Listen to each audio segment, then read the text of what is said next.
Propaganda, 1928. By Edward Bernays. The American business community was also very impressed with the propaganda effort. They had a problem at that time. The country was becoming formally more democratic. A lot more people were able to vote and that sort of thing.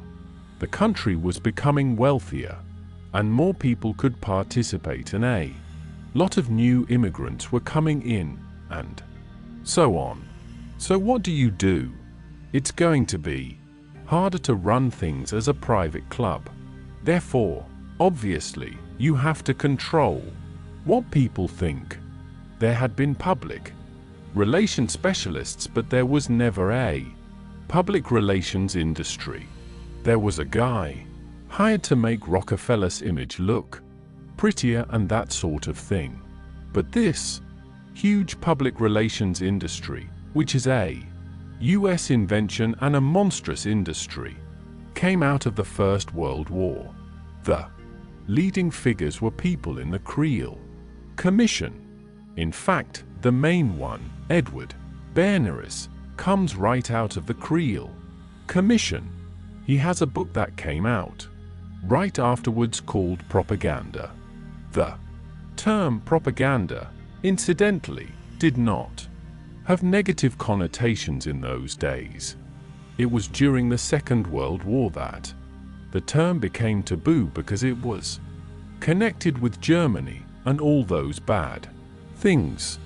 But in this period, the term propaganda just meant information or something like that. So he wrote a book called Propaganda around 1925, and it starts off by saying he is applying the lessons of the First World War, the propaganda system of the First World War. And this commission that he was part of showed, he says, it is possible to regiment the public mind every bit as much as an army regiments their bodies. These new http://www.historyisaweapon.com/defcon1/burnprop.html 2 of 66 the 9th of July 2007 5:44 p.m.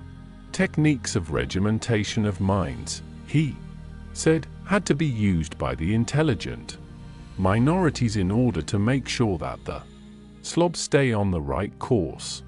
We can do it now because we have these new techniques. This is the main manual of the public relations industry. Bernays is kind of the guru. He was an authentic Roosevelt Kennedy liberal. He also engineered the public relations effort behind the US-backed coup which overthrew the democratic government of Guatemala. His major coup, the one that really propelled him into fame in the late 1920s, was getting women to smoke.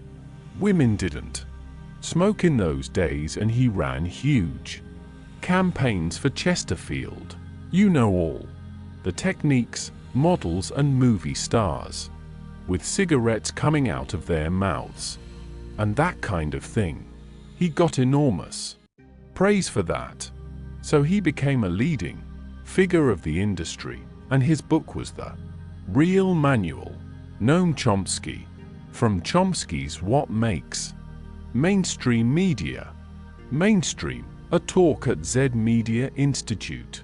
June 1997.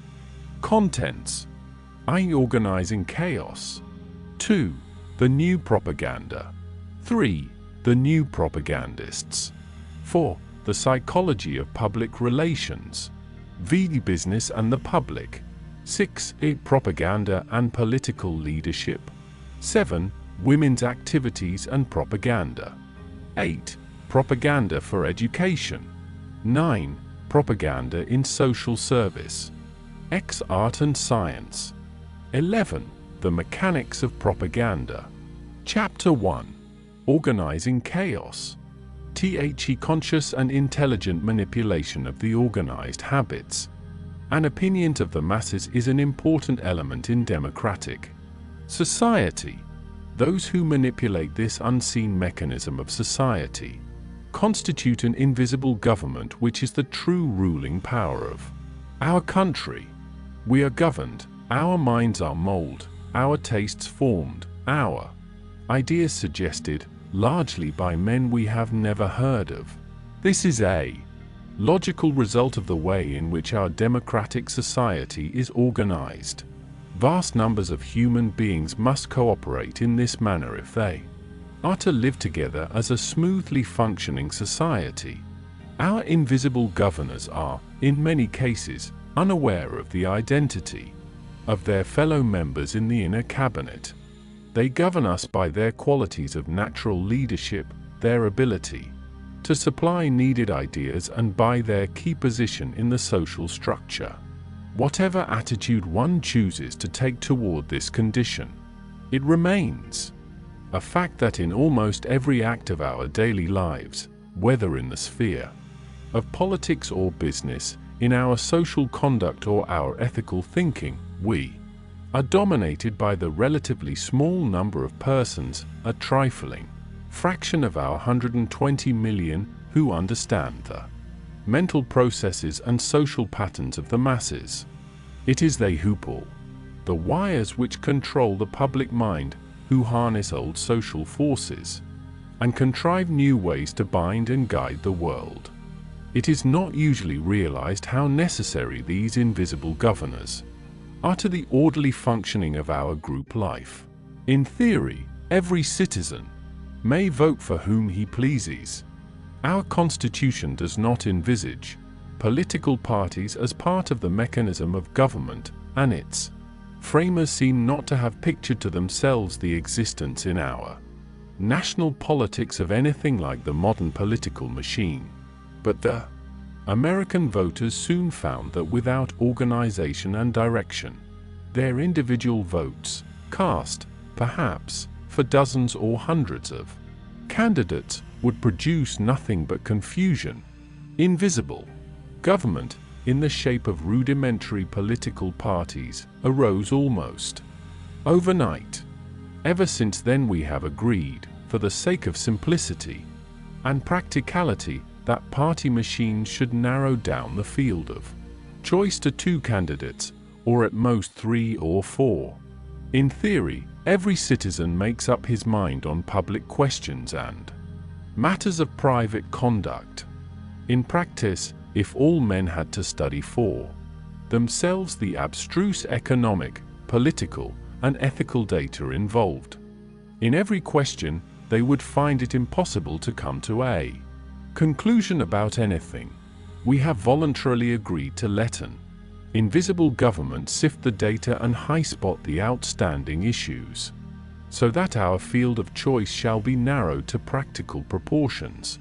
From our leaders and the media they use to reach the public, we accept the evidence and the demarcation of issues bearing upon public questions from some ethical teacher, be it a minister, a favorite essayist, or merely prevailing opinion. We accept a standardized code of social conduct to which we conform most of the time. In theory, everybody buys the best and cheapest commodities offered him on the market. In practice, if everyone went around pricing and chemically testing before purchasing the dozens of soaps or fabrics or brands of bread which are for sale, economic life would become hopelessly jammed. To avoid such confusion, society consents to have its choice narrowed to ideas and objects brought to its attention through propaganda of all kinds. There is consequently a vast and continuous effort going on to capture our minds in the interest of some policy or commodity or idea. It might be better to have, instead of propaganda and special pleading, committees of wise men who would choose our rulers, dictate our conduct, private and public, and decide upon the best types of clothes for us to wear and the best kinds of food for us to eat. But we have chosen the opposite method, that of open competition. We must find a way to make free competition function with reasonable smoothness. To achieve this, society has consented to permit free competition to be organized by leadership and propaganda. Some of the phenomena of this process are criticized: the manipulation of news, the inflation of personality, and the general ballyhoo by which politicians and commercial products and social ideas are brought to the consciousness of the masses. The instruments by which public opinion is organized and focus may be misused. But such organization and focusing are necessary to orderly life. As civilization has become more complex, and as the need for invisible government has been increasingly demonstrated, the technical means have been invented and developed by which opinion may be regimented. With the printing press and the newspaper, the railroad, the telephone, telegraph, radio, and airplanes, ideas can be spread rapidly and even instantaneously over the whole of America.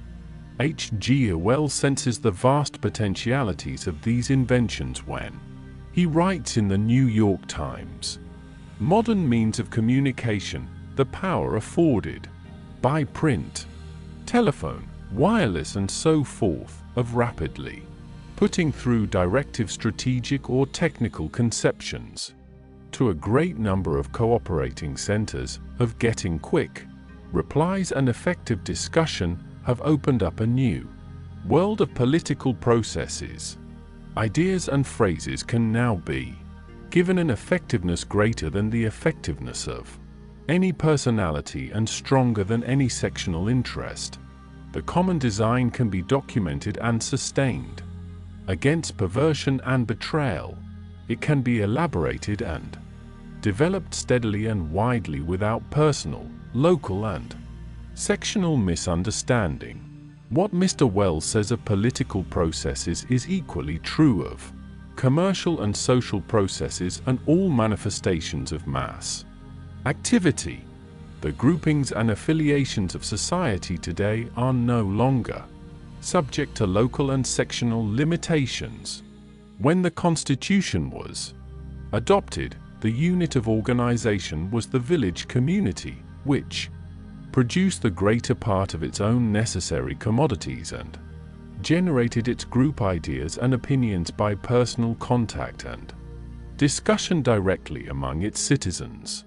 But today, because ideas can be instantaneously transmitted to any distance and to any number of people, this geographical integration has been supplemented by many other kinds of grouping, so that persons having the same ideas and interests may be associated and regimented for common action even though they live thousands of miles apart. It is extremely difficult to realize how many and diverse are these cleavages in our society. They may be social, political, economic, racial, religious, or ethical, with hundreds of subdivisions of each. In the World Almanac, for example, the following groups are listed under the A's: the League to Abolish Capital Punishment, the Association to Abolish War, American Institute of Accountants, Actors Equity Association, Actuarial Association of America, International Advertising Association, National Aeronautic Association, Albany Institute of History and Art, Amen Corner, American Academy in Rome, American Antiquarian Society, League for American Citizenship, American Federation of Labor, AMORC, Rosicrucian Order, Andiron Club, American Irish Historical Association, Anti-Cigarette League, Anti-Profanity League, Archaeological Association of America, National Archery Association, Aeon Singing Society, American Astronomical Association, Ayrshire Breeders Association, Aztec Club of 1847. There are many more under the Thlate section of this very limited list. The American Newspaper Annual and Directory for 1928 lists 22,128 periodical publications in America. I have selected at random the NS published in Chicago. They are Narod, Bohemian daily newspaper, Narod Polski, Polish monthly; NARD, Pharmaceutical, National Corporation Reporter, National; Culinary Progress, for hotel chefs, National Dog Journal, National; Drug Clerk, National Engineer, National Grocer, National Hotel; Reporter, National Income Tax Magazine, National Jeweler, National; Journal of Chiropractic, National Livestock Producer, National; Miller, National Nut News, National Poultry, Butter and Egg Bulletin; National Provisioner, for meat packers, National Real Estate Journal; National Retail Clothier, National Retail Lumber Dealer, National; Safety News, National Spiritualist, National Underwriter, The Nations; Health, Naujienos, Lithuanian daily newspaper, Newcomer; Republican Weekly for Italians, Daily News, The New World; Catholic Weekly, North American Banker, North American; Veterinarian. The circulation of some of these publications is astonishing. The National Livestock Producer has a sworn circulation of 155,978. The National Engineer of 20,328. The New World, an estimated circulation of 67,000. The greater number of the periodicals listed, chosen at random from among 22,128, have a circulation in excess of 10,000. The diversity of these publications is evident at a glance. Yet they can only faintly suggest the multitude of cleavages which exist in our society, and along which flow information and opinion carrying authority to the individual groups. Here are the conventions scheduled for Cleveland, Ohio, recorded in a single recent issue of World Convention dates a fraction of the 5,500 conventions and rallies scheduled. The Employing Photo Engravers Association of America, the Outdoor Writers Association, the Knights of St. John, the Walther League, the National Knitted Outerwear Association, the Knights of St. Joseph, the Royal Order of Sphinx, the Mortgage Bankers Association, the International Association of Public Employment Officials, the Kiwanis Clubs of Ohio, the American Photo Engravers Association, the Cleveland Auto Manufacturers Show, the American Society of Heating and Ventilating Engineers. Other conventions to be held in 1928 were those of the Association of Limb Manufacturers Associations, the National Circus Fans Association of America, the American Naturopathic Association, the American Trap Shooting Association, the Texas Folklore Association, the Hotel Greeters, the Fox Breeders Association, the Insecticide and Disinfectant Association, the National Association of Egg Case and Egg Case Filler Manufacturers, the American Bottlers of Carbonated Beverages, and the National Pickle Packers Association, not to mention the Terrapin Derby, the most of them with banquets and orations attached. If all these thousands of formal organizations and institutions could be listed, and no complete list has ever been made, they would still represent but a part of those existing less formally but leading vigorous lives. Ideas are sifted and opinions stereotyped in the neighborhood bridge club. Leaders assert their authority through community drives and amateur theatricals. Thousands of women may unconsciously belong to a sorority which follows the fashions set by a single society leader. Life satirically expresses this idea in the reply which it represents. An American is giving to the Britisher who praises this country for having no upper and lower classes or castes. Yeah, all we have is the 400, the white-collar men, bootleggers, Wall Street barons, criminals, the DAR, the KKK, the colonial dames, the Masons, Kiwanis and Rotarians, the KFC, the Elks, the Censors, the Cognoscenti, the Morons, heroes like Lindy, the WCTU, politicians, Menckenites, the bourgeoisie, immigrants, broadcasters, and the rich and poor. Yet it must be remembered that these thousands of groups interlace. John Jones, besides being a Rotarian, is member of a church, of a fraternal order, of a political party, of a charitable organization, of a professional association, of a local chamber of commerce, of a league for or against prohibition, or of a society for or against lowering the tariff, and of a golf club. The opinions which he receives as a Rotarian, he will tend to disseminate in the other groups in which he may have influence. This invisible, intertwining structure of groupings and associations is the mechanism by which democracy has organized its group mind and simplified its mass thinking. To deplore the existence of such a mechanism is to ask for a society such as never was and never will be. To admit that it exists, but expect that it shall not be used, is unreasonable.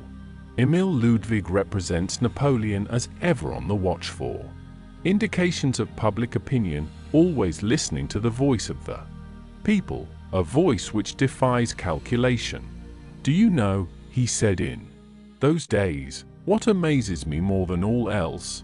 The impotence of force to organize anything.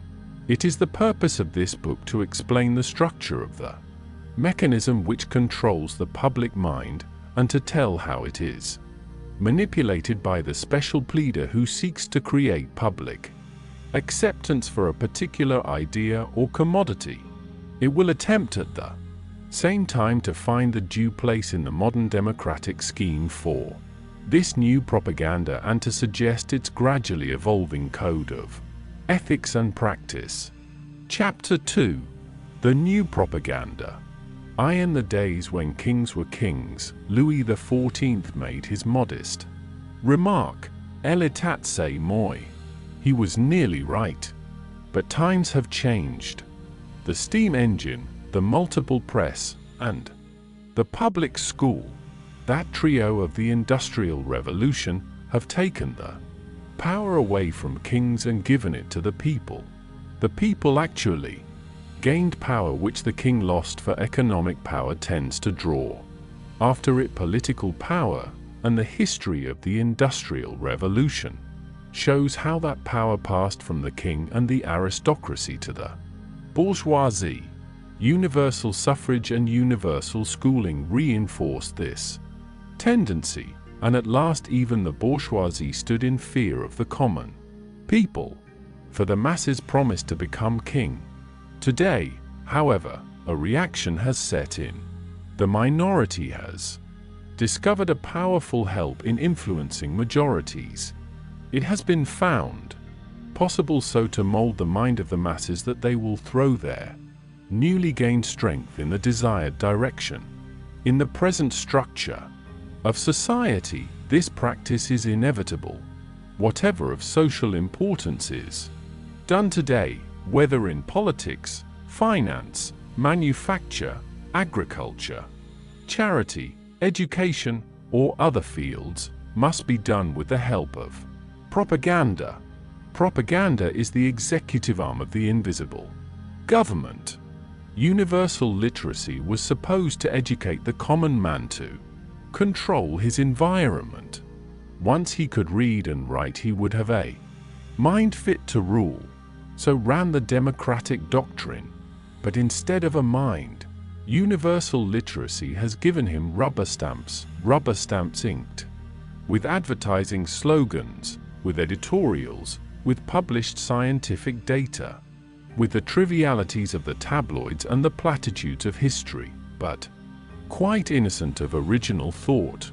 Each man's rubber stamps are the duplicates of millions of others, so that when those millions are exposed to the same stimuli, all receive identical imprints. It may seem an exaggeration to say that the American public gets most of its ideas in this wholesale fashion. The mechanism by which ideas are disseminated on a large scale is propaganda, in the broad sense of an organized effort to spread a particular belief or doctrine. I am aware that the word propaganda carries to many minds an unpleasant connotation, yet whether, in any instance, propaganda is good or bad depends upon the merit of the cause urged and the correctness of the information published. In itself, the word propaganda has certain technical meanings, which, like most things in this world, are neither good nor bad, but custom makes them so. I find the word defined in Funk and Wagnall's dictionary in 4 ways. A society of cardinals, the overseers of foreign missions, also the College of the Propaganda at Rome, founded by Pope Urban VIII in 1627 for the education of missionary priests, Sacred College de Propaganda Fide. 1. Hence, any institution or scheme for propagating a doctrine or system. 2. Effort directed systematically toward the gaining of public support for an opinion or a course of action. 3. 4. The principles advanced by a propaganda. The Scientific American, in a recent issue, pleads for the restoration to respectable usage of that fine old word, propaganda. There is no word in the English language, it says, whose meaning has been so sadly distorted as the word propaganda. The change took place mainly during the late war, when the term took on a decidedly sinister complexion. If you turn to the Standard Dictionary, you will find that the word was applied to a congregation or society of cardinals for the care and oversight of foreign missions, which was instituted at Rome in the year 1627. It was applied also to the College of the Propaganda at Rome, that was founded by Pope Urban VIII for the education of the missionary priests. Hence, in later years the word came to be applied to any institution or scheme for propagating a doctrine or system.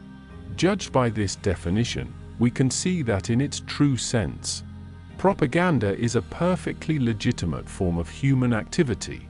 Any society, whether it be social, religious, or political, which is possessed of certain beliefs and sets out to make them known either by the spoken or written words, is practicing propaganda. Truth is mighty and must prevail, and if any body of men believe that they have discovered a valuable truth, it is not merely their privilege but their duty to disseminate that truth, if they realize, as they quickly must, that this spreading of the truth can be done upon a large scale and effectively only by organized effort. They will make use of the press and the platform as the best means to give it wide circulation. Propaganda becomes vicious and reprehensive only when its authors consciously and deliberately disseminate what they know to be lies, or when they aim at effects which they know to be prejudicial to the common good.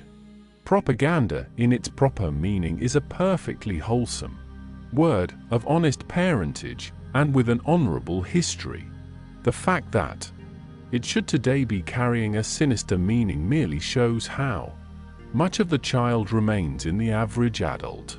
A group of citizens writes and talks in favor of a certain course of action in some debatable question, believing that it is promoting the best interest of the community. Propaganda? Not a bit of it. Just a plain forceful statement of truth. But let another group of citizens express opposing views, and they are promptly labeled with the sinister name of propaganda. What is sauce for the goose is sauce for the gander, says a wise old proverb. Let us make haste to put this fine old word back where it belongs, and restore its dignified significance for the use of our children and our children's children. The extent to which propaganda shapes the progress of affairs about us may surprise even well-informed persons. Nevertheless, it is only necessary to look under the surface of the newspaper for a hint as to propaganda's authority over public opinion. Page 1 of the New York Times on the day these paragraphs are written contains 8 important news stories. 4 of them, or 1/2, are propaganda. The casual reader accepts them as accounts of spontaneous happenings. But are they? Here are the headlines which announce them. 12. Nations warn China rail reform must come before they give relief. Pritchett reports Zionism will fail. Realty men demand a transit inquiry. And Howard. Living standard highest in history, says Hoover. Report. Take them in order. The article on China explains the joint report of the Commission on Extraterritoriality in China, presenting an exposition of the powers stand in the Chinese muddle. What it says is less important than what it is. It was made public by the State Department today with the purpose of presenting to the American public a picture of the State Department's position. Its source gives it authority, and the American public tends to accept and support the State Department view. The report of Dr. Pritchett, a trustee of the Carnegie Foundation for International Peace, is an attempt to find the facts about this Jewish colony in the midst of a restless Arab world. When Dr. Pritchett's survey convinced him that in the long run Zionism would bring more bitterness and more unhappiness both for the Jew and for the Arab, this point of view was broadcast with all the authority of the Carnegie Foundation so that the public would hear and believe. The statement by the president of the Real Estate Board of New York and Secretary Hoover's report are similar attempts to influence the public toward an opinion. These examples are not given to create the impression that there is anything sinister about propaganda. They are set down rather to illustrate how conscious direction is given to events and how the men behind these events influence public opinion. As such, they are examples of modern propaganda. At this point, we may attempt to define propaganda. Modern propaganda is a consistent, enduring effort to create or shape events to influence the relations of the public to an enterprise, idea, or group. This practice of creating circumstances and of creating pictures in the minds of millions of persons is very common. Virtually no important undertaking is now carried on without it, whether that enterprise be building a cathedral, endowing a university, marketing a moving picture, floating a large bond issue, or electing a president. Sometimes the effect on the public is created by a professional propagandist, sometimes by an amateur deputed for the job. The important thing is that it is universal and continuous, and in its sum total it is regimenting the public mind every bit as much as an army regiments the bodies of its soldiers. So vast are the numbers of minds which can be regimented, and so tenacious are they when regimented, that a group at times offers an irresistible pressure before which legislators, editors, and teachers are helpless. The group will cling to its stereotype, as Walter Lippmann calls it, making of those supposedly powerful beings, the leaders of public opinion, mere bits of driftwood in the surf. When an imperial wizard, sensing what is perhaps hunger for an ideal, offers a picture of a nation all Nordic and nationalistic, the common man of the older American stock, feeling himself elbowed out of his rightful position and prosperity by the newer immigrant stocks, grasps the picture which fits in so neatly with his prejudices and makes it his own. He buys the sheet and pillowcase costume and bands with his fellows by the thousand into a huge group powerful enough to swing state elections, and to throw a ponderous monkey wrench into a national convention. In our present social organization, approval of the public is essential to any large undertaking. Hence a laudable movement may be lost unless it impresses itself on the public mind. Charity, as well as business and politics and literature, for that matter, have had to adopt propaganda, for the public must be regimented into giving money just as it must be regimented into tuberculosis prophylaxis. The Near East Relief, the Association for the Improvement of the Condition of the Poor of New York, and all the rest, have to work on public opinion just as though they had tubes of toothpaste to sell. We are proud of our diminishing infant death rate, and that too is the work of propaganda. Propaganda does exist on all sides of us, and it does change our mental pictures of the world. Even if this be unduly pessimistic, and that remains to be proved, the opinion reflects a tendency that is undoubtedly real. In fact, its use is growing as its efficiency in gaining public support is recognized. This then evidently indicates the fact that anyone with sufficient influence can lead sections of the public, at least for a time and for a given purpose. Formerly the rulers were the leaders. They laid out the course of history by the simple process of doing what they wanted. And if nowadays the successors of the rulers, those whose position or ability gives them power, can no longer do what they want without the approval of the masses, they find in propaganda a tool which is increasingly powerful in gaining that approval. Therefore, propaganda is here to stay. It was, of course, the astounding success of propaganda during the war that opened the eyes of the intelligent few in all departments of life to the possibilities of regimenting the public mind. The American government and numerous patriotic agencies developed a technique which, to most persons accustomed to bidding for public acceptance, was new. They not only appealed to the individual by means of every approach, visual, graphic, and auditory, to support the national endeavor, but they also secured the cooperation of the key men in every group, persons whose mere word carried authority to hundreds, or thousands or hundreds of thousands of followers.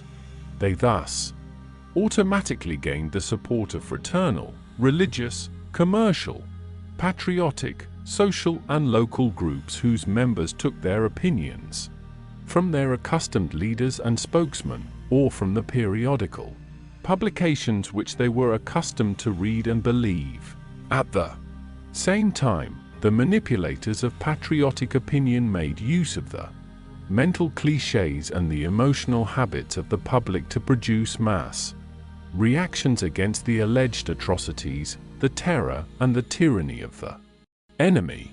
It was only natural, after the war ended, that intelligent persons should ask themselves whether it was not possible to apply a similar technique to the problems of peace. As a matter of fact, the practice of propaganda since the war has assumed very different forms from those prevalent 20 years ago. This new technique may fairly be called the new propaganda. It takes account not merely of the individual, nor even of the mass mind alone, but also and especially of the anatomy of society, with its interlocking group formations and loyalties. It sees the individual not only as a cell in the social organism, but as a cell organized into the social unit. Touch a nerve at a sensitive spot and you get an automatic response from certain specific members of the organism. Business offers graphic examples of the effect that may be produced upon the public by interested groups, such as textile manufacturers losing their markets. This problem arose not long ago When the velvet manufacturers were facing ruin because their product had long been out of fashion, analysis showed that it was impossible to revive a velvet fashion within America. Anatomical hunt for the vital spot. Paris. Obviously. But yes and no. Paris is the home of fashion. Lyons is the home of silk. The attack had to be made at the source. It was determined to substitute purpose for chance and to utilize the regular sources for fashion distribution and to influence the public from these sources. A velvet fashion service, openly supported by the manufacturers, was organized. Its first function was to establish contact with the Lyons manufactories and the Paris couturiers to discover what they were doing, to encourage them to act on behalf of velvet, and to help in the proper exploitation of their wares. An intelligent Parisian was enlisted in the work. He visited Lanvin and Worth, Agnes and Peytou, and others, and induced them to use velvet in their gowns and hats. It was he who arranged for the distinguished countess this or duchess that to wear the hat or the gown. And as for the presentation of the idea to the public, the American buyer or the American woman of fashion was simply shown the velvet creations in the atelier of the dressmaker or the milliner.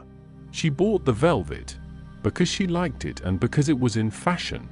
The editors of the American magazines and fashion reporters of the American newspapers, likewise subjected to the actual, although created, circumstance, reflected it in their news, which, in turn, subjected the buyer and the consumer here to the same influences.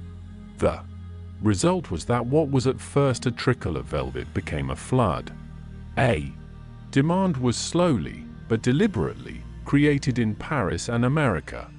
A big department store, aiming to be a style leader, advertised velvet gowns and hats on the authority of the French couturiers, and quoted original cables received from them. The echo of the new style note was heard from hundreds of department stores throughout the country, which wanted to be style leaders too. Bulletins followed dispatches. The mail followed the cables, and the American woman traveler appeared before the ship news photographers in velvet gown and hat. The created circumstances had their effect. Fickle fashion has veered to velvet, was one newspaper comment, and the industry in the United States again kept thousands busy. The new propaganda, having regard to the constitution of society as a whole, not infrequently serves to focus and realize the desires of the masses. A desire for a specific reform, however widespread, cannot be translated into action until it is made articulate, and until it has exerted sufficient pressure upon the proper lawmaking bodies. Millions of housewives may feel that manufactured foods deleterious to health should be prohibited, but there is little chance that their individual desires will be translated into effective legal form unless their half-expressed demand can be organized, made vocal, and concentrated upon the state legislature or upon the federal Congress in some mode which will produce the results they desire. Whether they realize it or not, they call upon propaganda to organize and effectuate their demand. But clearly it is the intelligent minorities which need to make use of propaganda continuously and systematically. In the active, proselytizing minorities in whom selfish interests and public interests coincide lie the progress and development of America. Only through the active energy of the intelligent few can the public at large become aware of and act upon new ideas. Small groups of persons can, and do, make the rest of us think what they please about a given subject, but there are usually proponents and opponents of every propaganda, both of whom are equally eager to convince the majority Chapter 3. The New Propagandists. WHO are the men who, without our realizing it, give us our ideas.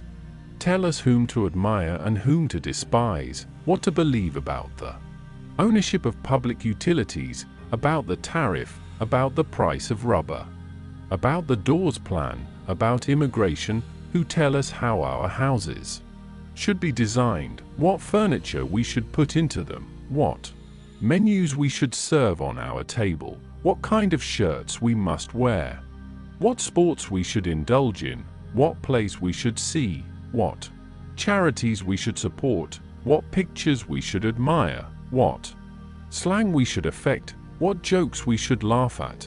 If we set out to make a list of the men and women who, because of their position in public life, might fairly be called the molders of public opinion, we could quickly arrive at an extended list of persons mentioned in Who's Who.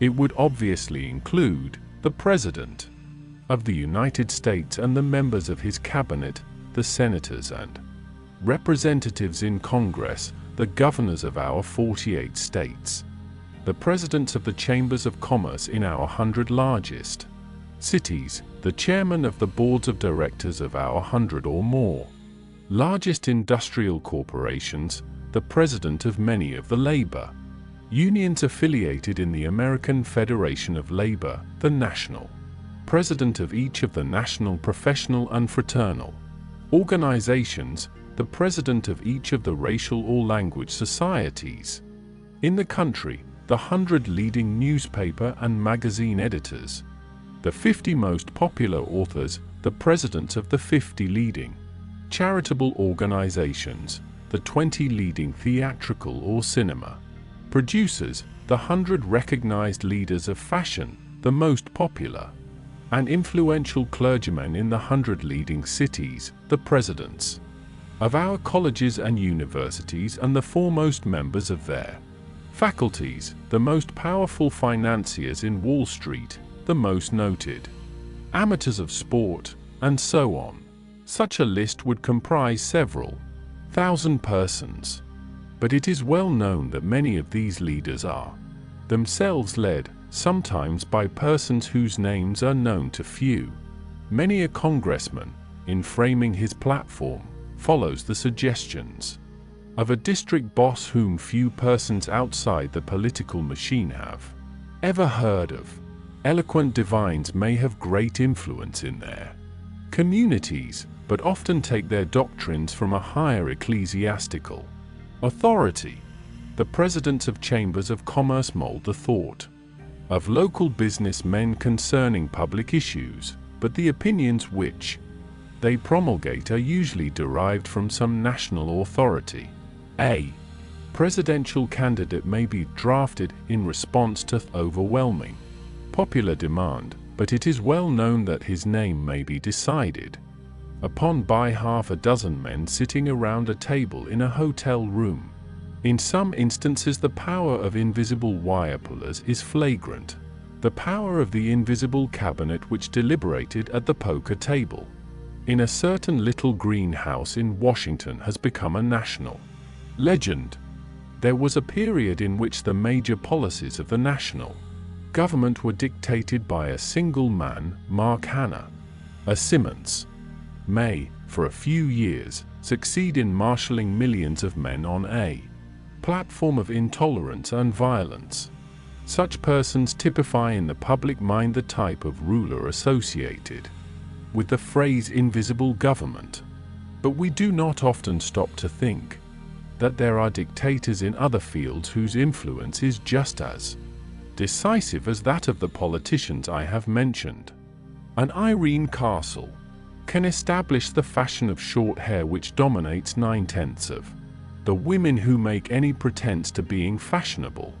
Paris fashion leaders set the mode of the short skirt, for wearing which, 20 years ago, any woman would simply have been arrested and thrown into jail by the New York police, and the entire women's clothing industry, capitalized at hundreds of millions of dollars, must be reorganized to conform to their dictum.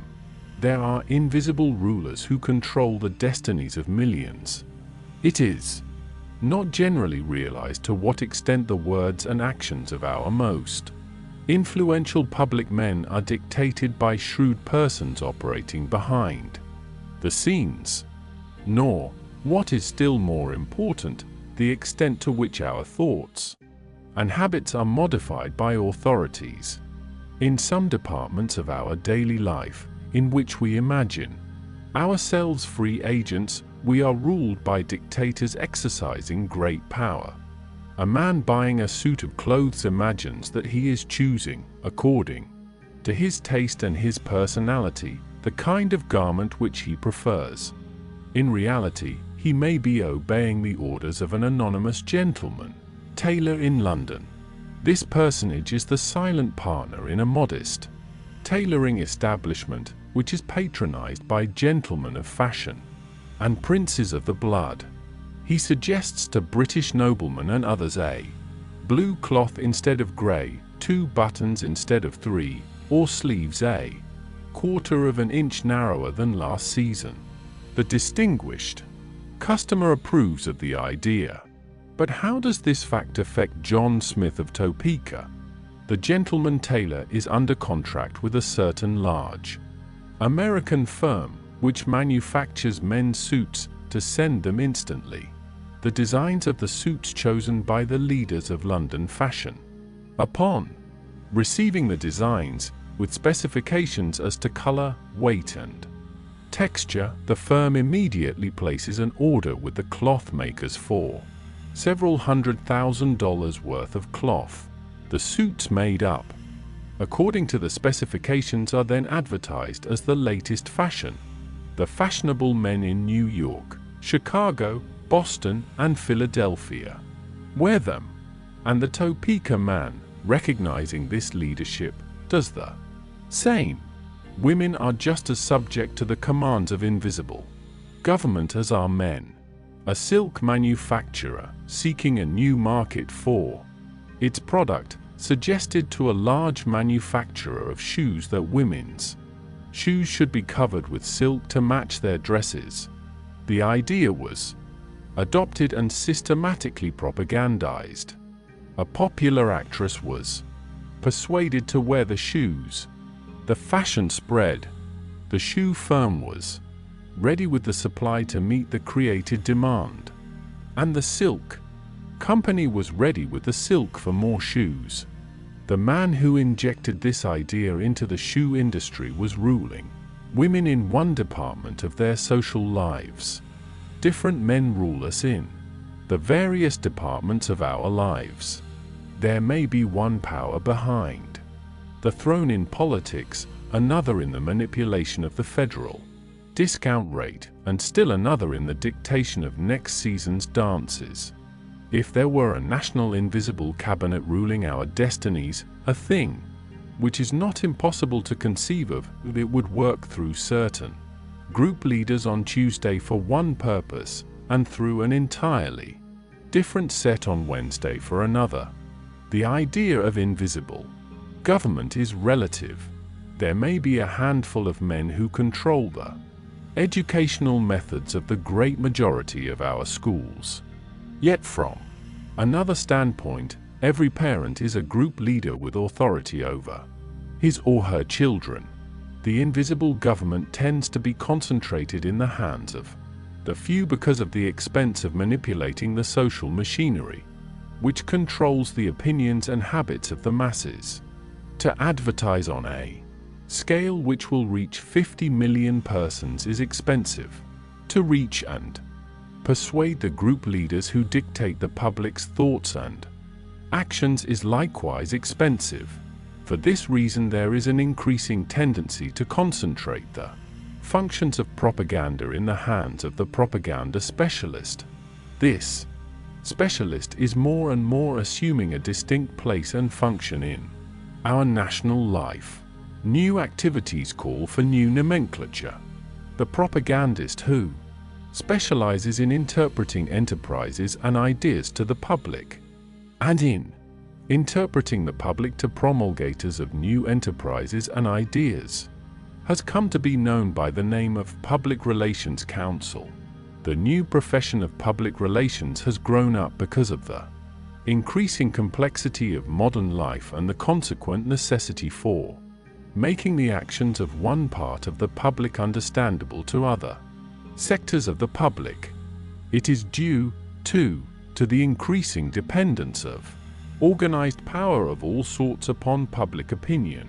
Governments, whether they are monarchical, constitutional, democratic or communist, depend upon acquiescent public opinion for the success of their efforts and, in fact, government is only government by virtue of public acquiescence.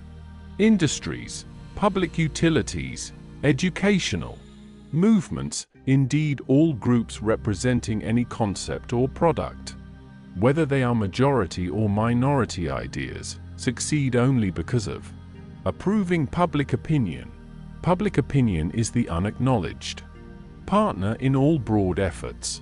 The Public Relations Council, then, is the agent who, working with modern media of communication and the group formations of society, brings an idea to the consciousness of the public. But he is a great deal more than that. He is concerned with courses of action, doctrines, systems and opinions, and the securing of public support for them. He is also concerned with tangible things such as manufactured and raw products. He is concerned with public utilities, with large trade groups and associations representing entire industries. He functions primarily as an advisor to his client, very much as a lawyer does. A lawyer concentrates on the legal aspects of his client's business. A counsel on public relations concentrates on the public contacts of his client's business. Every phase of his client's ideas, products or activities which may affect the public or in which the public may have an interest is part of his function. For instance, in the specific problems of the manufacturer, he examines the product, the markets, the way in which the public reacts to the product, the attitude of the employees to the public and towards the product, and the cooperation of the distribution agencies. The Council on Public Relations, after he has examined all these and other factors, endeavors to shape the actions of his client so that they will gain the interest, the approval, and the acceptance of the public. The means by which the public is apprised of the actions of his client are as varied as the means of communication themselves, such as conversation, letters, the stage, the motion picture, the radio, the lecture platform, the magazine, the daily newspaper. The Council on Public Relations is not an advertising man, but he advocates advertising where that is indicated. Very often he is called in by an advertising agency to supplement its work on behalf of a client. His work and that of the advertising agency do not conflict with or duplicate each other.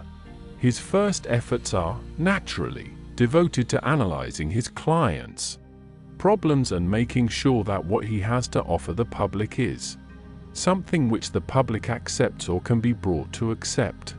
It is futile to attempt to sell an idea or to prepare the ground for a product that is basically unsound. For example, an orphan asylum is worried by a falling off in contributions and a puzzling attitude of indifference or hostility on the part of the public. The Council on Public Relations may discover upon analysis that the public, alive to modern sociological trends, subconsciously criticizes the institution because it is not organized on the new cottage plan.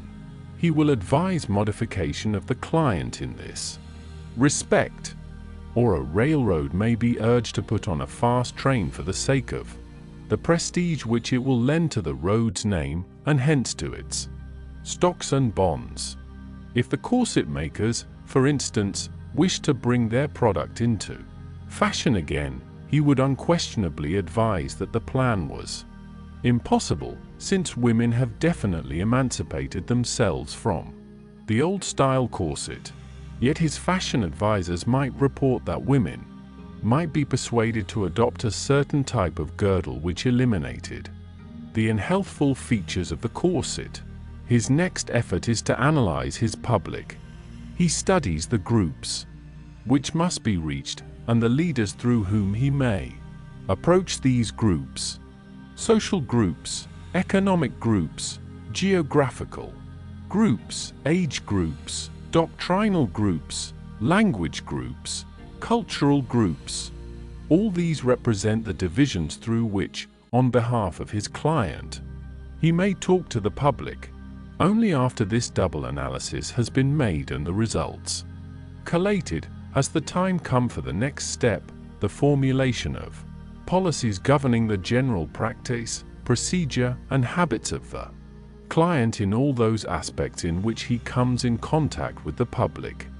And only when these policies have been agreed upon is it time for the fourth step, the first recognition of the distinct functions of the public relations council arose, perhaps, in the early years of the present century as a result of the insurance scandals coincident with the muckraking of corporate finance in the popular magazines.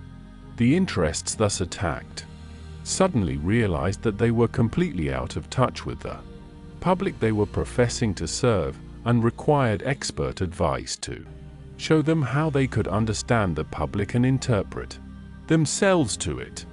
The Metropolitan Life Insurance Company, prompted by the most fundamental self-interest, initiated a conscious, directed effort to change the attitude of the public toward insurance companies in general, and toward itself in particular, to its profit and the public's benefit. It tried to make a majority movement of itself by getting the public to buy its policies. It reached the public at every point of its corporate and separate existences. To communities it gave health surveys and expert counsel. To individuals it gave health creeds and advice. Even the building in which the corporation was located was made a picturesque landmark to see and remember, in other words, to carry on the associative process. And so this company came to have a broad, general acceptance. The number and amount of its policies grew constantly as its broad contacts with society increased. Within a decade, many large corporations were employing public relations counsel under one title or another, for they had come to recognize that they depended upon public goodwill for their continued prosperity. It was no longer true that it was none of the public's business how the affairs of a corporation were managed. They were obliged to convince the public that they were conforming to its demands as to honesty and fairness. Thus a corporation might discover that its labor policy was causing public resentment and might introduce a more enlightened policy solely for the sake of general good will. Or a department store, hunting for the cause of diminishing sales, might discover that its clerks had a reputation for bad manners and initiate formal instruction in courtesy and tact. The public relations expert may be known as public relations director or counsel. Often he is called secretary or vice president or director. Sometimes he is known as cabinet officer or commissioner. By whatever title he may be called, his function is well defined and his advice has definite bearing on the conduct of the group or individual with whom he is working. Many persons still believe that the public relations counsel is a propagandist and nothing else. But, on the contrary, the stage at which many suppose he starts his activities may actually be the stage at which he ends them. After the public and the client are thoroughly analyzed and policies have been formulated, his work may be finished. In other cases, the work of the public relations counsel must be continuous to be effective. for in many instances only by a careful system of constant, thorough and frank information will the public understand and appreciate the value of what a merchant, educator, or statesman is doing. The Council on Public Relations must maintain constant vigilance, because inadequate information or false information from unknown sources may have results of enormous importance. A single false rumor at a critical moment may drive down the price of a corporation stock, causing a loss of millions to stockholders. An air of secrecy or mystery about a corporation's financial dealings may breed a general suspicion capable of acting as an invisible drag on the company's whole dealings with the public. The Council on Public Relations must be in a position to deal effectively with rumors and suspicions, attempting to stop them at their source, counteracting them promptly with correct or more complete information through channels which will be most effective, or best of all, establishing such relations of confidence in the concern's integrity that rumors and suspicions will have no opportunity to take root. His function may include the discovery of new markets, the existence of which had been unsuspected. If we accept public relations as a profession, we must also expect it to have both ideals and ethics. The ideal of the profession is a pragmatic one. It is to make the producer, whether that producer be a legislature making laws or a manufacturer making a commercial product, understand what the public wants and to make the public understand the objectives of the producer. In relation to industry, the ideal of the profession is to eliminate the waste and the friction that result when industry does things or makes things which its public does not want, or when the public does not understand what is being offered it. For example, the telephone companies maintain extensive public relations departments to explain what they are doing, so that energy may not be burned up in the friction of misunderstanding. A detailed description, for example, of the immense and scientific care which the company takes to choose clearly understandable and distinguishable exchange names helps the public to appreciate the effort that is being made to give good service, and stimulates it to cooperate by enunciating clearly. It aims to bring about an understanding between educators and educated, between government and people, between charitable institutions and contributors, between nation and nation. The profession of public relations counsel is developing for itself an ethical code which compares favorably with that governing the legal and medical professions.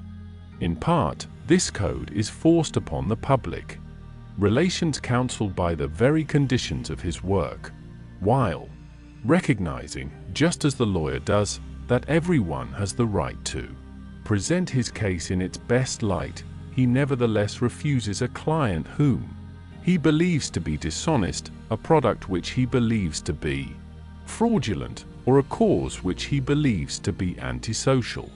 One reason for this is that, even though a special pleader, he is not dissociated from the client in the public's mind. Another reason is that while he is pleading before the court of public opinion, he is at the same time trying to affect that court's judgments and actions. In law, the judge and jury hold the deciding balance of power. In public opinion, the public relations counsel is judge and jury, because through his pleading of a case the public may accede to his opinion and judgment. He does not accept a client whose interests conflict with those of another client. He does not accept a client whose case he believes to be hopeless or whose product he believes to be unmarketable. He should be candid in his dealings. It must be repeated that his business is not to fool or hoodwink the public. If he were to get such a reputation, his usefulness in his profession would be at an end. When He is sending out propaganda material. It is clearly labeled as to source. The editor knows from whom it comes and what its purpose is, and accepts or rejects it on its merits as news. Chapter 4. The Psychology of Public Relations. The systematic study of mass psychology revealed to students the potentialities of invisible government of society by manipulation of the motives which actuate man in the group. Trotter and Le Bon, who approached the subject in a scientific manner, and Graham Wallers, Walter Lippmann and others who continued with searching studies of the group mind, established that the group has mental characteristics distinct from those of the individual, and is motivated by impulses and emotions which cannot be explained on the basis of what we know of individual psychology.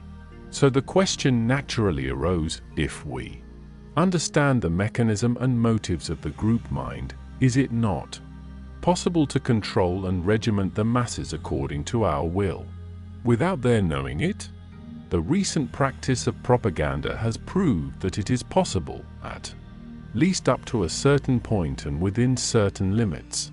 Mass psychology is, as yet, far from being an exact science, and the mysteries of human motivation are by no means all revealed. But at least theory and practice have combined with sufficient success to permit us to know that in certain cases we can effect some change in public opinion with a fair degree of accuracy by operating a certain mechanism, just as the motorist can regulate the speed of his car by manipulating the flow of gasoline. Propaganda is not a science in the laboratory sense, but it is no longer entirely the empirical affair that it was before the advent of the study of mass psychology. It is now scientific in the sense that it seeks to base its operations upon definite knowledge drawn from direct observation of the group mind, and upon the application of principles which have been demonstrated to be consistent and relatively constant. The modern propagandist studies systematically and objectively the material with which he is working in the spirit of the laboratory. If the matter in hand is a nationwide sales campaign, he studies the field by means of a clipping service, or of a corps of scouts, or by personal study at a crucial spot. He determines, for example, which features of a product are losing their public appeal, and in what new direction the public taste is veering. He will not fail to investigate to what extent it is the wife who has the final word in the choice of her husband's car, or of his suits and shirts. Scientific accuracy of results is not to be expected, because many of the elements of the situation must always be beyond his control. He may know with a fair degree of certainty that under favorable circumstances an international flight will produce a spirit of goodwill, making possible even the consummation of political programs. But he cannot be sure that some unexpected event will not overshadow this flight in the public interest, or that some other aviator may not do something more spectacular the day before. Even in his restricted field of public psychology there must always be a wide margin of error. Propaganda, like economics and sociology, can never be an exact science for the reason that its subject matter, like theirs, deals with human beings. If you can influence the leaders either with or without their conscious cooperation, you automatically influence the group which they sway. But men do not need to be actually gathered together in a public meeting or in a street riot to be subject to the influences of mass psychology. Because man is by nature gregarious, he feels himself to be member of a herd, even when he is alone in his room with the curtains drawn. His mind retains the patterns which have been stamped on it by the group influences. A man sits in his office deciding what stocks to buy. He imagines, no doubt, that he is planning his purchases according to his own judgment. In actual fact, his judgment is a melange of impressions stamped on his mind by outside influences, which unconsciously control his thought. He buys a certain railroad stock because it was in the headlines yesterday, and hence is the one which comes most prominently to his mind, because he has a pleasant recollection of a good dinner on one of its fast trains, because it has a liberal labor policy, a reputation for honesty, because he has been told that J.P. Morgan owns some of its shares. Trotter and Le Bon concluded that the group mind does not think in the strict sense of the word. In place of thoughts, it has impulses, habits and emotions. In making up its mind, its first impulse is usually to follow the example of a trusted leader. This is one of the most firmly established principles of mass psychology. It operates in establishing the rising or diminishing prestige of a summer resort, in causing a run on a bank or a panic on the stock exchange, in creating a bestseller or a box office success. But when the example of the leader is not at hand and the herd must think for itself, it does so by means of cliches, pat words or images which stand for a whole group of ideas or experiences. Not many years ago, it was only necessary to tag a political candidate with the word interests to stampede millions of people into voting against him, because anything associated with the interests seemed necessarily corrupt. Recently, the word Bolshevik has performed a similar service for persons who wish to frighten the public away from a line of action by playing upon an old cliché or manipulating a new one. The propagandist can sometimes swing a whole mass of group emotions. In Great Britain, during the war, the evacuation hospitals came in for a considerable amount of criticism because of the summary way in which they handled their wounded. It was assumed by the public that a hospital gives prolonged and conscientious attention to its patients. When the name was changed to evacuation posts, the critical reaction vanished. No one expected more than an adequate emergency treatment from an institution so named. The cliché hospital was indelibly associated in the public mind with a certain picture. 2. Persuade the public to discriminate between one type of hospital and another, to dissociate the cliché from the picture it evoked, would have been an impossible task. Instead, a new cliché automatically conditioned the public emotion toward these hospitals. Men are rarely aware of the real reasons which motivate their actions. A man may believe that he buys a motor car because, after careful study of the technical features of all makes on the market, he has concluded that this is the best. He is almost certainly fooling himself. He bought it, perhaps, because a friend whose financial acumen he respects bought one last week, or because his neighbors believed he was not able to afford a car of that class, or because its colors are those of his college fraternity. It is chiefly the psychologists of the school of Freud who have pointed out that many of man's thoughts and actions are compensatory substitutes for desires which he has been obliged to suppress. A thing may be desired not for its intrinsic worth or usefulness, but because he has unconsciously come to see in it a symbol of something else, the desire for which he is ashamed to admit to himself. A man buying a car may think he wants it for purposes of locomotion, whereas the fact may be that he would really prefer not to be burdened with it, and would rather walk for the sake of his health.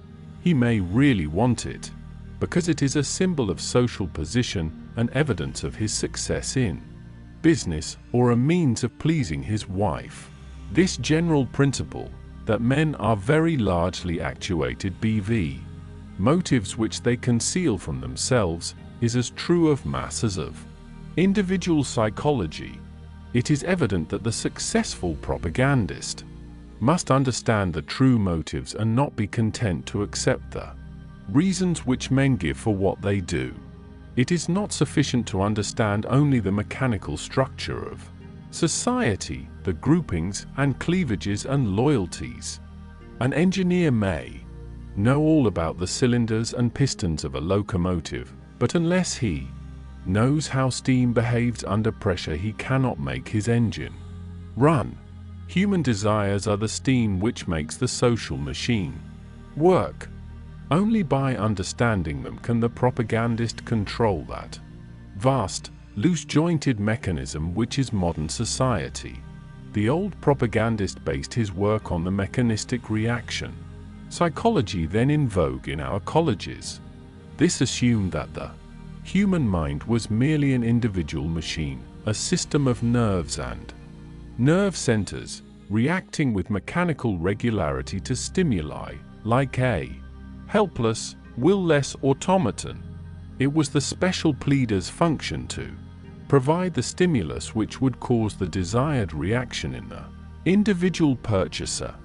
It was one of the doctrines of the reaction psychology that a certain stimulus often repeated would create a habit, or that the mere reiteration of an idea would create a conviction.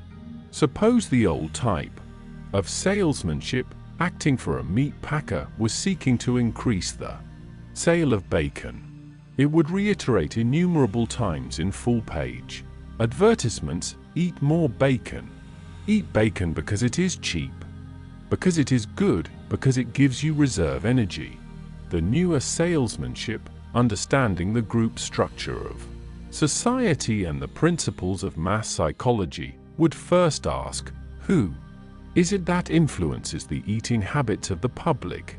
The answer, obviously, is the physicians.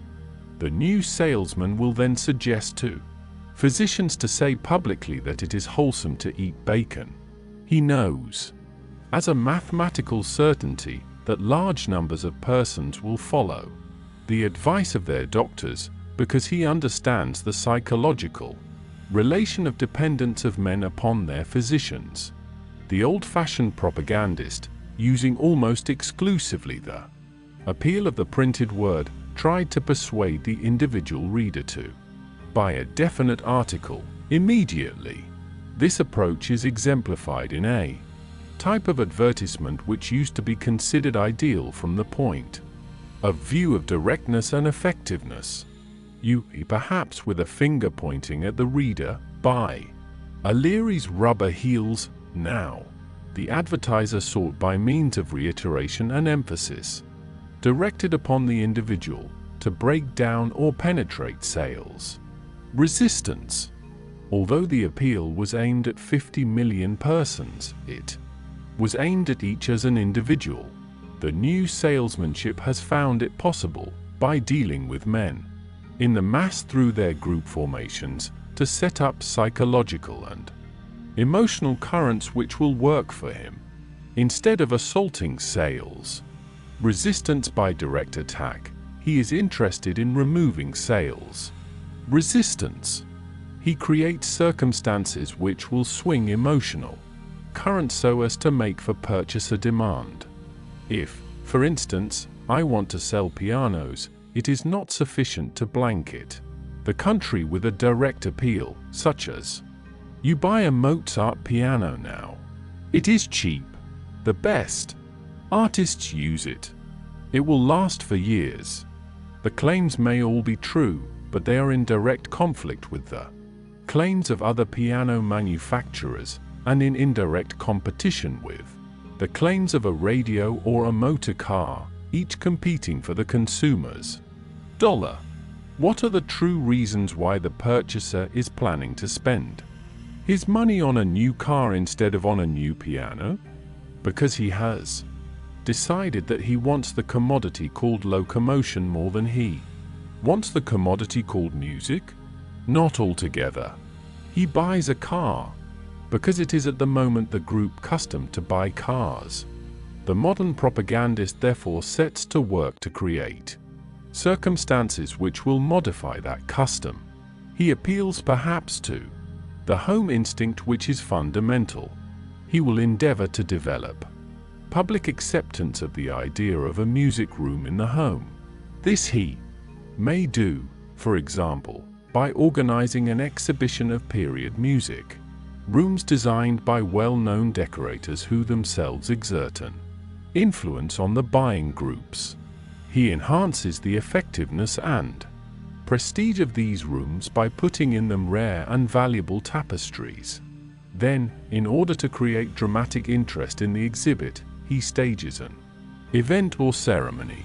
To this ceremony key people, persons known to influence the buying habits of the public, such as a famous violinist, a popular artist, and a society leader, are invited. These key persons affect other groups, lifting the idea of the music room to a place in the public consciousness which it did not have before. The juxtaposition of these leaders and the idea which they are dramatizing are then projected to the wider public through various publicity channels. Meanwhile, influential architects have been persuaded to make the music room an integral architectural part of their plans, with perhaps a specially charming niche in one corner for the piano. Less influential architects will, as a matter of course, imitate what is done by the men whom they consider masters of their profession. They in turn will implant the idea of the music room in the mind of the general public.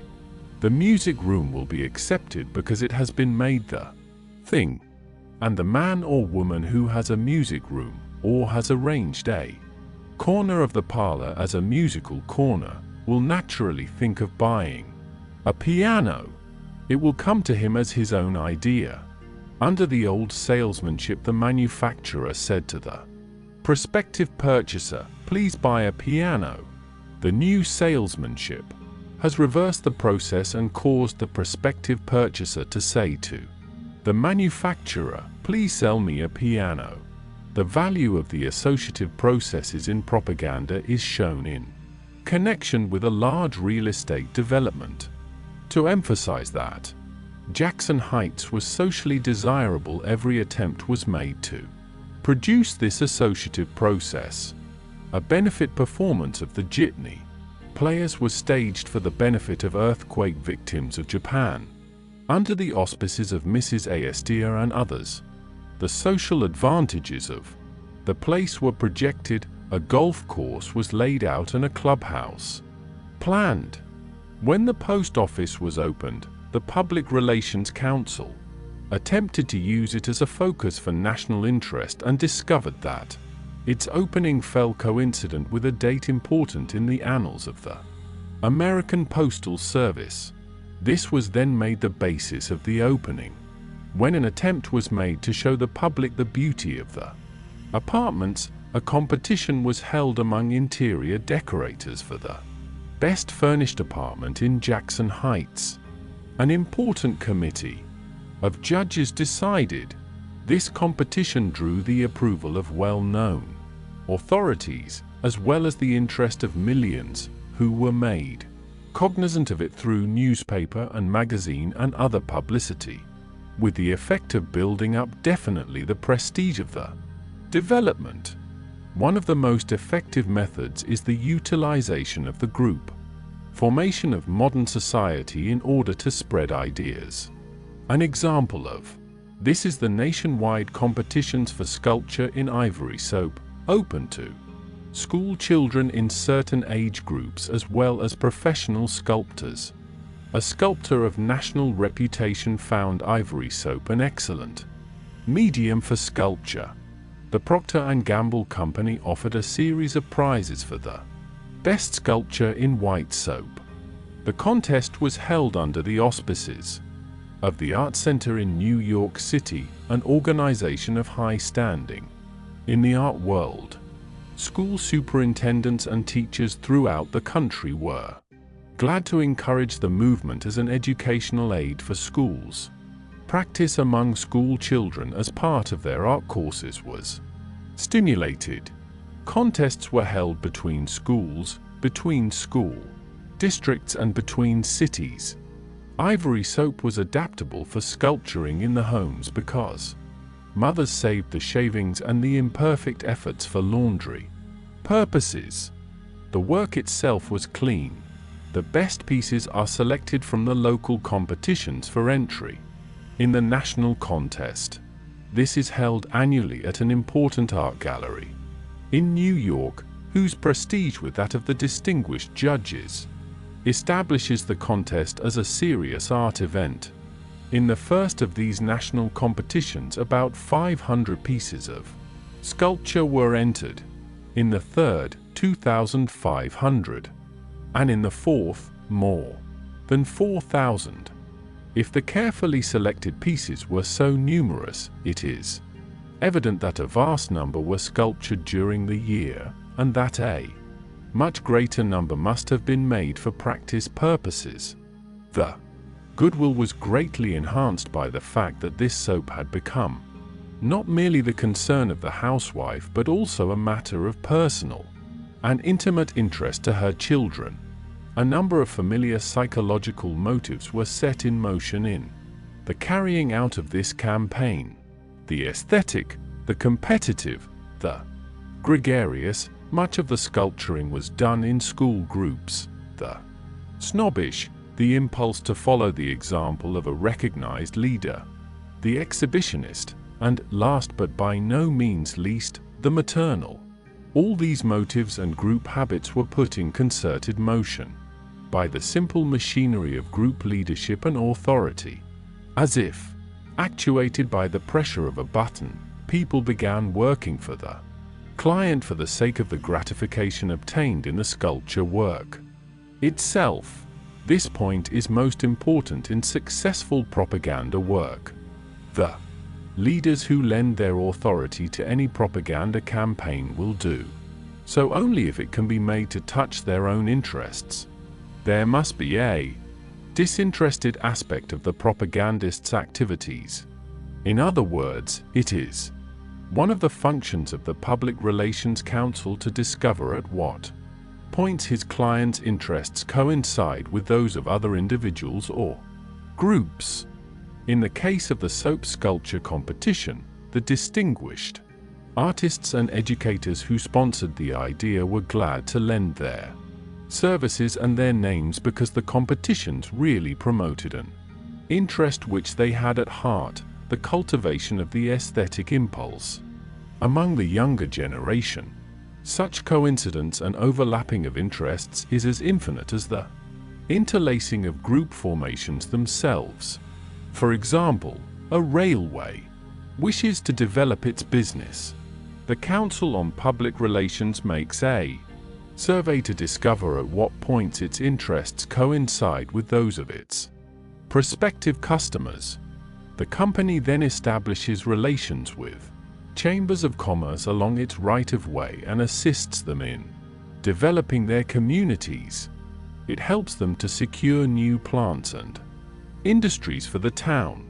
It facilitates business through the dissemination of technical information. It is not merely a case of bestowing favors in the hope of receiving favors. These activities of the railroad, besides creating goodwill, actually promote growth on its right-of-way. The interests of the railroad and the communities through which it passes mutually interact and feed one another. In the same way, a bank institutes an investment service for the benefit of its customers in order that the latter may have more money to deposit with the bank.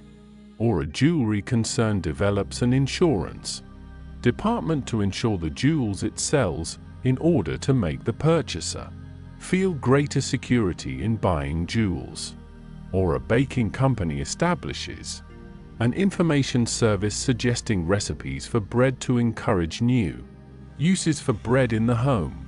The ideas of the new propaganda are predicated on sound psychology based on enlightened self-interest. I have tried, in these chapters, to explain the place of propaganda in modern American life and something of the methods by which it operates, to tell the why, the what, the who and the how of the Invisible government which dictates our thoughts, directs our feelings, and controls our actions. In the following chapters, one shall try to show how propaganda functions in specific departments of group activity. 2. Suggest some of the further ways in which it may operate. Chapter 5. Business and the public. The relationship between business and the public has become closer in the past few decades. Business today is taking the public into partnership. A number of causes, some economic, others due to the growing public understanding of business and the public interest in business, have produced this situation. Business realizes that its relationship to the public is not confined to the manufacture and sale of a given product, but includes at the same time the selling of itself and of all those things for which it stands in the public mind. 20 or 25 years ago, business sought to run its own affairs regardless of the public. The reaction was the muck-raking period, in which a multitude of sins were, justly and unjustly, laid to the charge of the interests. In the face of an aroused public conscience, the large corporations were obliged to renounce their contention that their affairs were nobody's business. If today big business were to seek to throttle the public, a new reaction similar to that of 20 years ago would take place, and the public would rise and try to throttle big business with restrictive laws.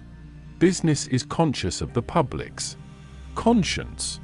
This consciousness has led to a healthy cooperation. Another cause for the increasing relationship is undoubtedly to be found in the various phenomena growing out of mass production. Mass production is only profitable if its rhythm can be maintained, that is, if it can continue to sell its product in steady or increasing quantity. The result is that while under the handicraft or small unit system of production that was typical a century ago, demand created the supply. Today supply must actively seek to create its corresponding demand. A single factory, potentially capable of supplying a whole continent with its particular product, cannot afford to wait until the public asks for its product. It must maintain constant touch through advertising and propaganda with the vast public in order to assure itself the continuous demand which alone will make its costly plant profitable. This entails a vastly more complex system of distribution than formerly. To make customers is the new problem. One must understand not only his own business, the manufacture of a particular product, but also the structure, the personality, the prejudices of a potentially universal public. Still another reason is to be found in the improvements in the technique of advertising as regards both the size of the public which can be reached by the printed word and the methods of appeal. The growth of newspapers and magazines having a circulation of millions of copies, and the art of the modern advertising expert in making the printed message attractive and persuasive have placed the business man in a personal relation with a vast and diversified public. Another modern phenomenon which influences the general policy of big business is the new competition between certain firms and the remainder of the industry to which they belong. Another kind of competition is between whole industries in their struggle for a share of the consumer's dollar. When, for example, a soap manufacturer claims that his product will preserve youth, he is obviously attempting to change the public's mode of thinking about soap in general, a thing of grave importance to the whole industry. Or when the metal furniture industry seeks to convince the public that it is more desirable to spend its money for metal furniture than for wood furniture, it is clearly seeking to alter the taste and standards of a whole generation. In either case, business is seeking to inject itself into the lives and customs of millions of persons. Even in a basic sense, business is becoming dependent on public opinion, with the increasing volume and wider diffusion of wealth in America. Thousands of persons now invest in industrial stocks, new stock or bond flotations, upon which an expanding business must depend for its success, can be effected only if the concern has understood how to gain the confidence and goodwill of the general public.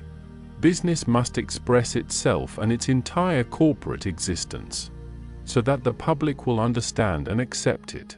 It must dramatize its personality and interpret its objectives in every particular in which it comes into contact with the community or the nation of which it is a part.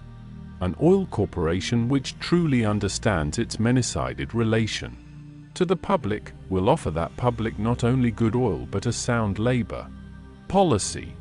A bank will seek to show not only that its management is sound and conservative, but also that its officers are honorable both in their public and in their private life. A store specializing in fashionable men's clothing will express in its architecture the authenticity of the goods it offers. A bakery will seek to impress the public with the hygienic care observed in its manufacturing process, not only by wrapping its loaves in dust-proof paper and throwing its factory open to public inspection, but also by the cleanliness and attractiveness of its delivery wagons.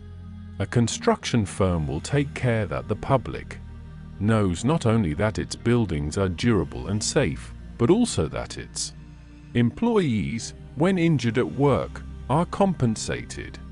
At whatever point a business enterprise impinges on the public consciousness, it must seek to give its public relations the particular character which will conform to the objectives which it is pursuing, just as the production manager must be familiar with every element and detail concerning the materials with which he is working, so the man in charge of a firm's public relations must be familiar with the structure, the prejudices, and the whims of the general public, and must handle his problems with the utmost care.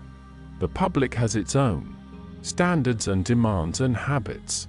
You may modify them, but you dare not run counter to them. You cannot persuade a whole generation of women to wear long skirts, but you may, by working through leaders of fashion, persuade them to wear evening dresses which are long in back. The public is not an amorphous mass which can be molded at will or dictated to. Both business and the public have their own personalities which must somehow be brought into friendly agreement. Conflict and suspicion are injurious to both. Modern business must study on what terms the partnership can be made amicable and mutually beneficial. It must explain itself, its aims, its objectives, to the public in terms which the public can understand and is willing to accept. Business does not willingly accept dictation from the public. It should not expect that it can dictate to the public, while the public should appreciate the great economic benefits which business offers. Thanks to mass production and scientific marketing, business should also appreciate that the public is becoming increasingly discriminative in its standards and should seek to understand its demands and meet them. The relationship between business and the public can be healthy only if it is the relationship of give and take. It is this condition and necessity which has created the need for a specialized field of public relations. Business now calls in the public relations counsel to advise it, to interpret its purpose to the public, and to suggest those modifications which may make it conform to the public demand. The modifications then recommended to make the business conform to its objectives and to the public demand may concern the broadest matters of policy or the apparently most trivial details of execution. It might in one case be necessary to transform entirely the lines of goods sold to conform to changing public demands. In another case, the trouble may be found to lie in such small matters as the dress of the clerks.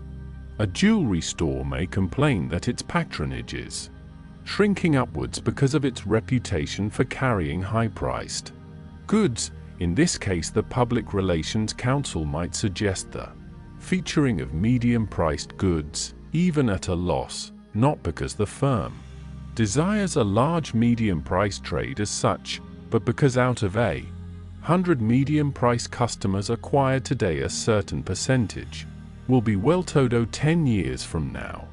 A department store which is seeking to gather in the high-class trade may be urged to employ college graduates as clerks, or to engage well-known modern artists to design show windows or special exhibits.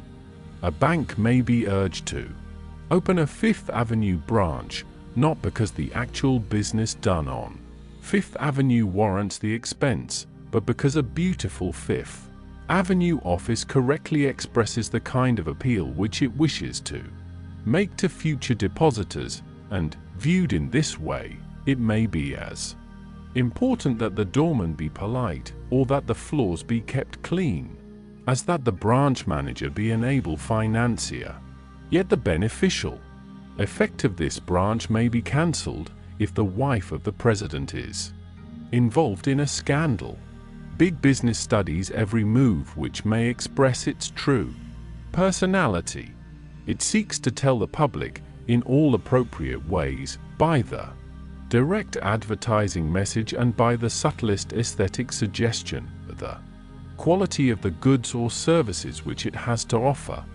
A store which seeks a large sales volume in cheap goods will preach prices day in and day out, concentrating its whole appeal on the ways in which it can save money for its clients.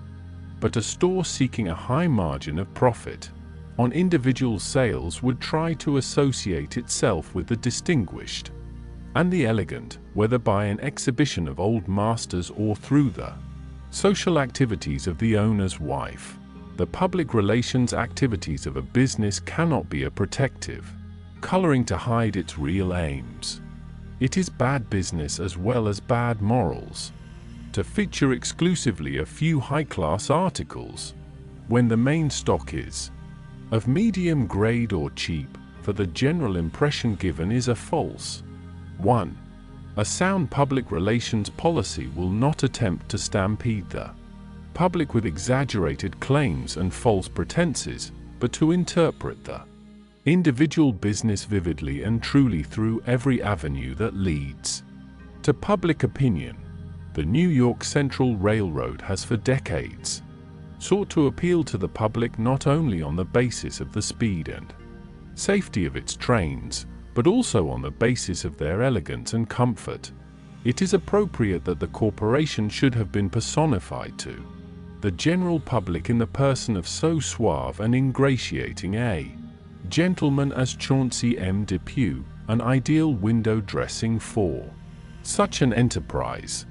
While the concrete recommendations of the Public Relations Council may vary infinitely according to individual circumstances, his general plan of work may be reduced to two types, which I might term continuous interpretation and dramatization by high spotting. The two may be alternative or may be pursued concurrently. Continuous interpretation is achieved by trying to control every approach to the public mind in such a manner that the public receives the desired impression, often without being conscious of it. High spotting, on the other hand, vividly seizes the attention of the public and fixes it upon some detail or aspect which is typical of the entire enterprise. When a real estate corporation which is erecting a tall office building makes it 10 feet taller than the highest skyscraper in existence, that is dramatization. Which method is indicated, or whether both be indicated concurrently, can be determined only after a full study of objectives and specific possibilities. Another interesting case of focusing public attention on the virtues of a product was shown in the case of gelatine.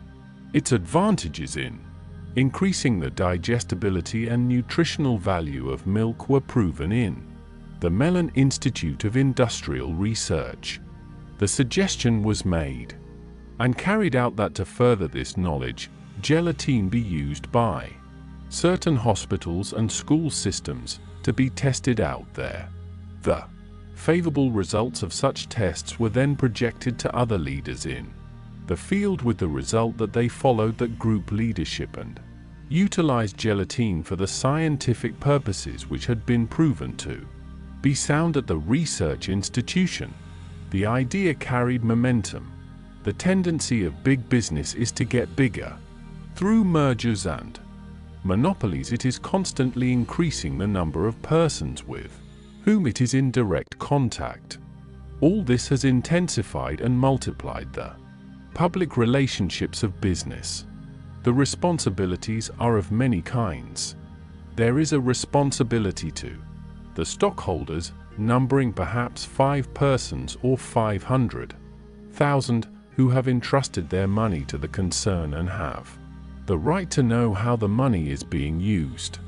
A concern which is fully aware of its responsibility toward its stockholders will furnish them with frequent letters urging them to use the product in which their money is invested and use their influence to promote its sale.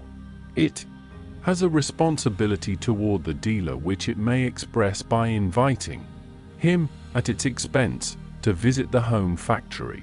It has a responsibility toward the industry as a whole which should restrain it from making exaggerated and unfair selling claims.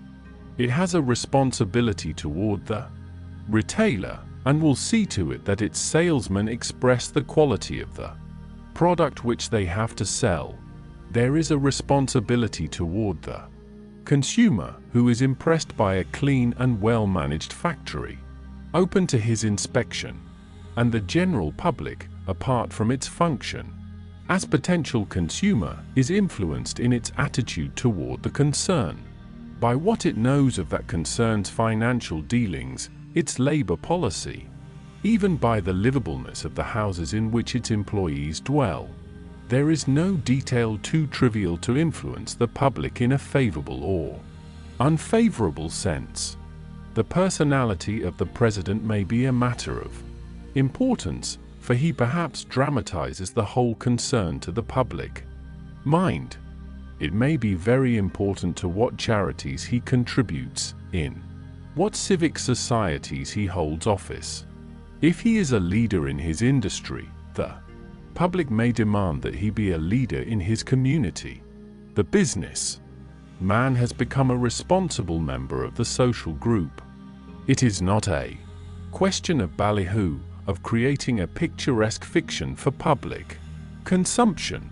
It is merely a question of finding the appropriate modes of expressing the personality that is to be dramatized. Some business men can be their own best public relations counsel, but in the majority of cases knowledge of the public mind and of the ways in which it will react to an appeal is a specialized function which must be undertaken by the professional expert. Big business, I believe, is realizing this more and more. It is increasingly availing itself of the services of the specialist in public relations, whatever may be the title accorded him.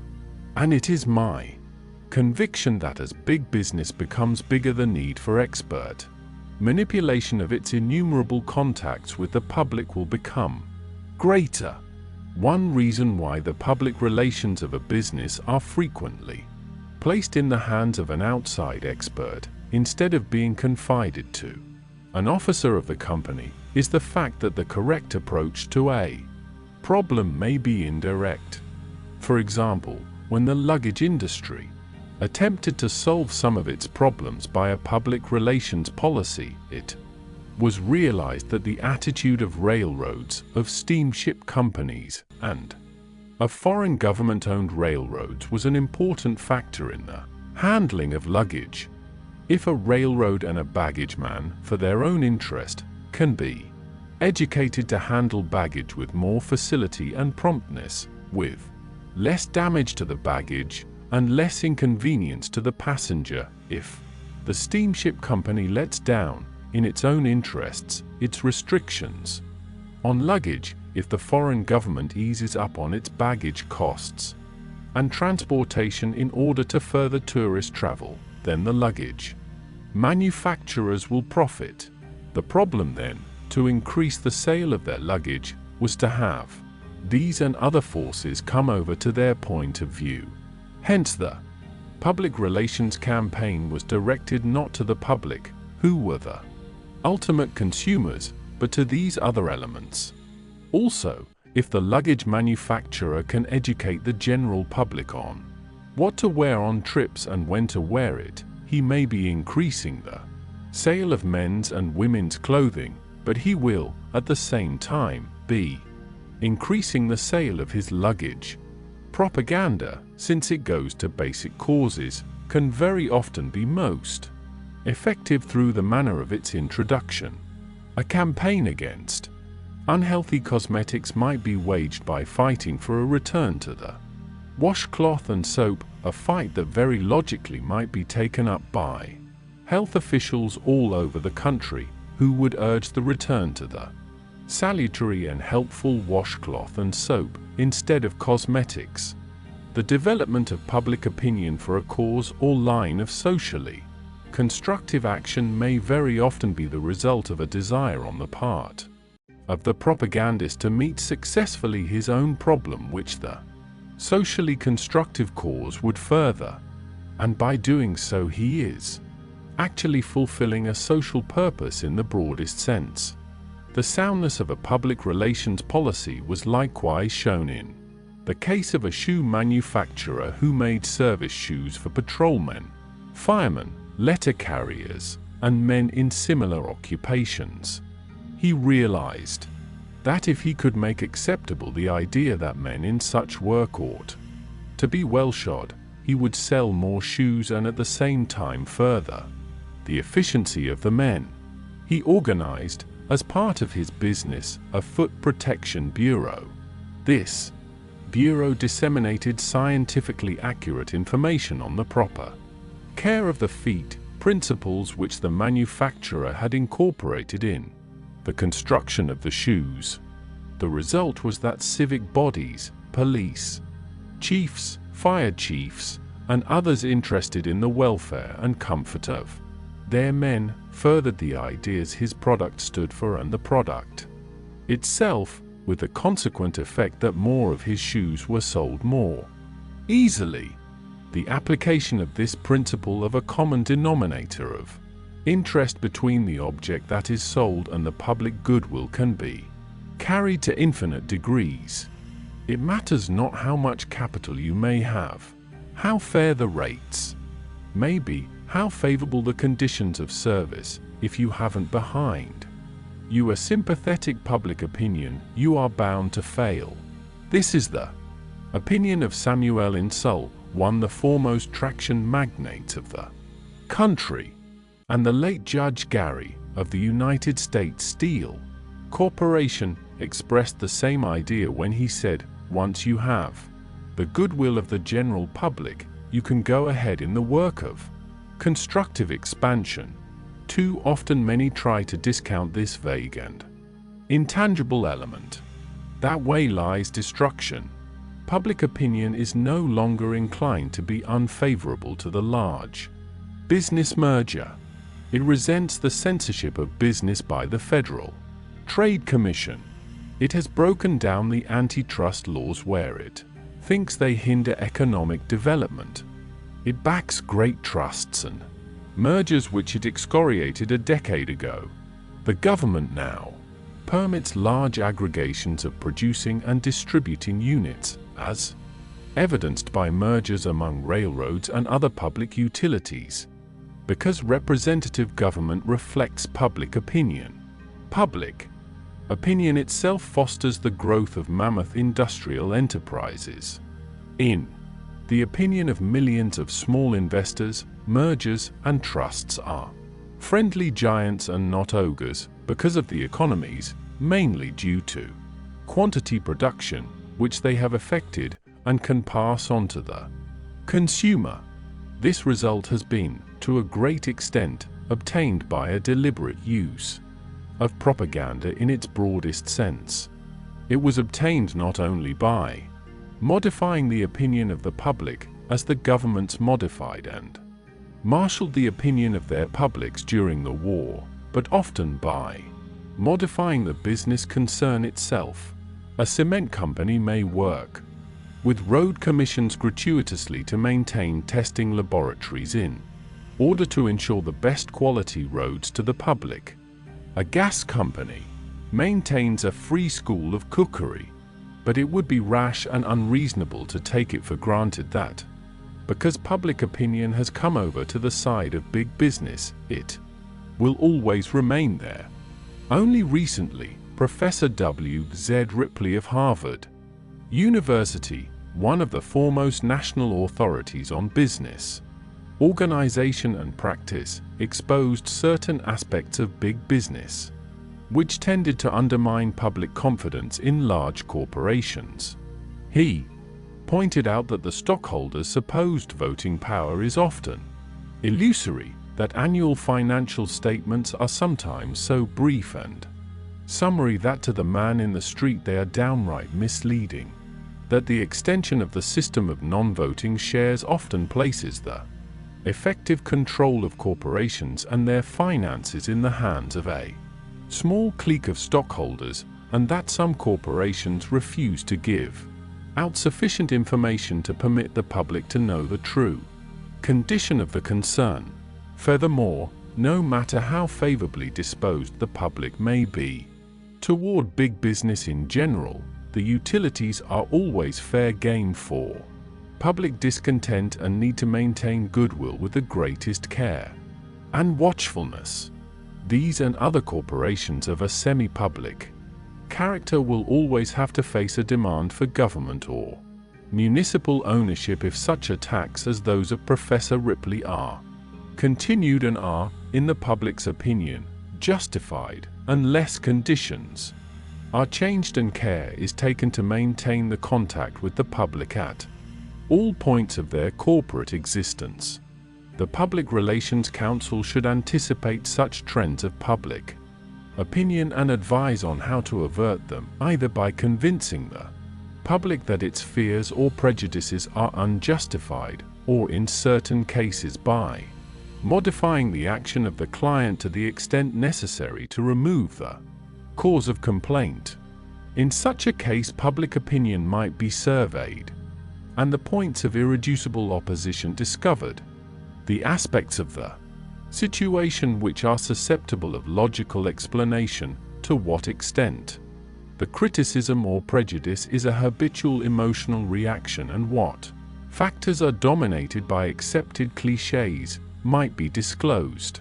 In each instance, he would advise some action or modification of policy calculated to make the readjustment.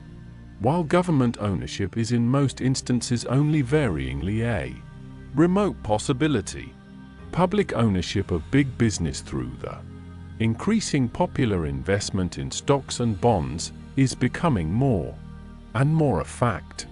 The importance of public relations from this standpoint is to be judged by the fact that practically all prosperous corporations expect at some time to enlarge operations and will need to float new stock or bond issues. The success of such issues depends upon the general record of the concern in the business world, and also upon the goodwill which it has been able to create in the general public. When the Victor Talking Machine Company was recently offered to the public, millions of dollars worth of stock was sold overnight.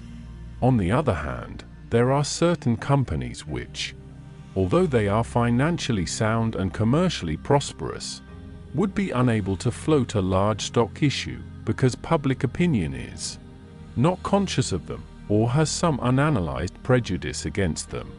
To such an extent is the successful floating of stocks and bonds dependent upon the public favor that the success of a new merger may stand or fall upon the public acceptance which is created for it.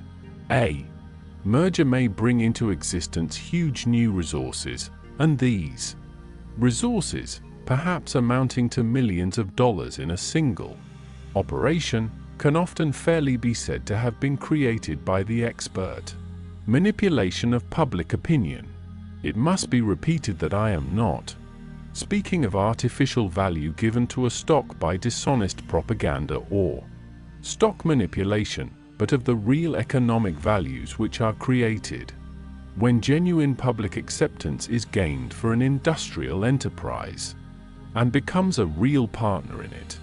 The growth of big business is so rapid that in some lines ownership is more international than national. It is necessary to reach ever larger groups of people if modern industry and commerce are to be financed. Americans have purchased billions of dollars of foreign industrial securities since the war, and Europeans own, it is estimated, between $1 and $2 billion worth of ours. In each case, public acceptance must be obtained for the issue and the enterprise behind it. Public loans, state or municipal, to foreign countries depend upon the goodwill which those countries have been able to create for themselves here. An attempted issue by an East European country is now faring badly, largely because of unfavorable public reaction to the behavior of members of its ruling family. But other countries have no difficulty in placing any issue because the public is already convinced of the prosperity of these nations and the stability of their governments. The new technique of public relations counsel is serving a very useful purpose in business by acting as a complement to legitimate advertisers and advertising in helping to break down unfair, competitive, exaggerated and over-emphatic advertising by reaching the public with the truth through other channels than advertising. Where two competitors in a field are fighting each other with this type of advertising, they are undermining that particular industry to a point where the public may lose confidence in the whole industry. The only way to combat such unethical methods is for ethical members of the industry to use the weapon of propaganda in order to bring out the basic truths of the situation. Take the case of toothpaste, for instance. Here is a highly competitive field in which the preponderance of public acceptance of one product over another can very legitimately rest in inherent values. However, what has happened in this field? One or two of the large manufacturers have asserted advantages for their toothpastes which no single toothpaste discovered up to the present time can possibly have. The competing manufacturer is put in the position either of overemphasizing an already exaggerated emphasis or of letting the overemphasis of his competitor take away his markets.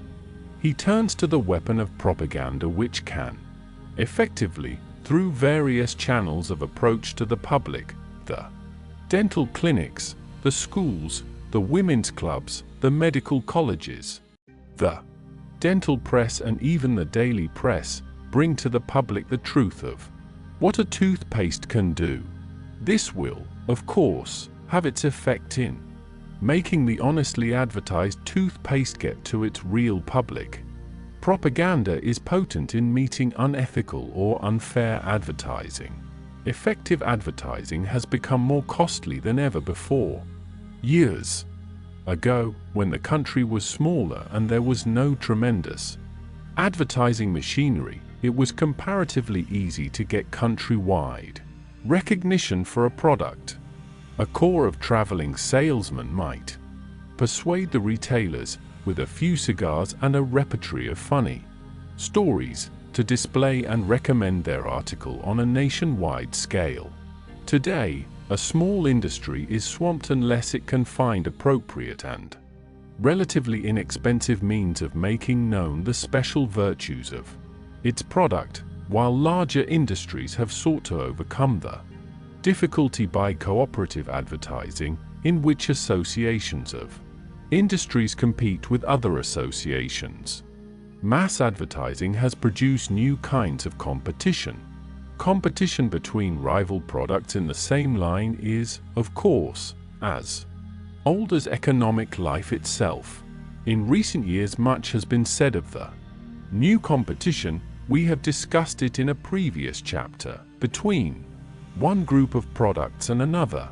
Stone competes against wood for building, linoleum against carpets, oranges against apples, tin against asbestos for roofing. This type of competition has been humorously illustrated by Mr. O. H. Cheney, Vice President of the American Exchange and Irving Trust Company of New York, in a speech before the Chicago Business Secretaries Forum. "Do you represent the millinery trades?" said Mr. Cheney. "The man at your side may serve the fur industry, and by promoting the style of big fur collars on women's coats he is ruining the hat business. By forcing women to wear small and inexpensive hats, you may be interested in the ankles of the fair sex. I mean, you may represent the silk hosiery industry. You have two brave rivals who are ready to fight to the death, to spend millions in the fight for the glory of those ankles. The leather industry, which has suffered from the low shoe vogue, and the fabrics manufacturers, who yearn for the good old days when skirts were skirts. If you represent the plumbing and heating business, you are the mortal enemy of the textile industry, because warmer homes mean lighter clothes. If you represent the printers, how can you shake hands with the radio equipment man? These are really only obvious forms of what I have called the new competition. The old competition was that between the members of each trade organization. One phase of the new competition is that between the trade associations themselves, between you gentlemen who represent those industries. Intercommodity competition is the new competition between products used alternatively for the same purpose. Inter-industrial competition is the new competition between apparently unrelated industries which affect each other, or between such industries as compete for the consumer's dollar, and that means practically all industries. Intercommodity competition is, of course, the most spectacular of all. It is the one which seems most of all to have caught the business imagination of the country. More and more businessmen are beginning to appreciate what intercommodity competition means to them. More and more they are calling upon their trade associations to help them, because intercommodity competition cannot be fought single-handed. Take the Great War on the dining room table, for instance. 3 times a day practically every dining room table in the country is the scene of a fierce battle in the new competition. Shall we have prunes for breakfast? No, cry the embattled orange growers and the massed legions of pineapple canners. Shall we eat sauerkraut? Why not eat green olives? Is the answer of the Spaniards. Eat macaroni as a change from potatoes, says one advertiser, and will the potato growers take this challenge lying down? The doctors and dietitians tell us that a normal hard-working man needs only about 2,000 or 3,000 calories of food a day. A banker, I suppose, needs a little less. But what am I to do? The fruit growers, the wheat raisers, the meat packers, the milk producers, the fishermen, all want me to eat more of their products, and are spending millions of dollars a year to convince me. Am I to eat to the point of exhaustion, or am I to obey the doctor and let the farmer and the food packer and the retailer go broke? Am I to balance my diet in proportion to the advertising appropriations of the various producers? Or am I to balance my diet scientifically and let those who overproduce go bankrupt? The new competition is probably keenest in the food industries because there we have a very real limitation on what we can consume. In spite of higher incomes and higher living standards, we cannot eat more than we can eat.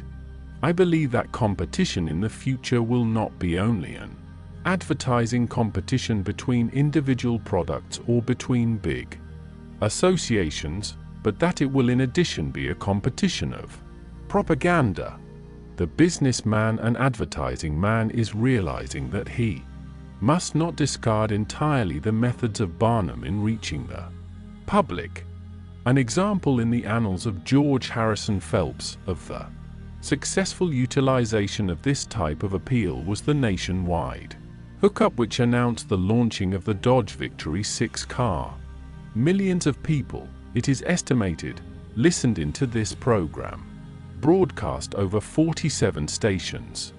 The expense was more than $60,000. The arrangements involved an additional telephonic hookup of 20,000 miles of wire and included transmission from Los Angeles, Chicago, Detroit, New Orleans, and New York.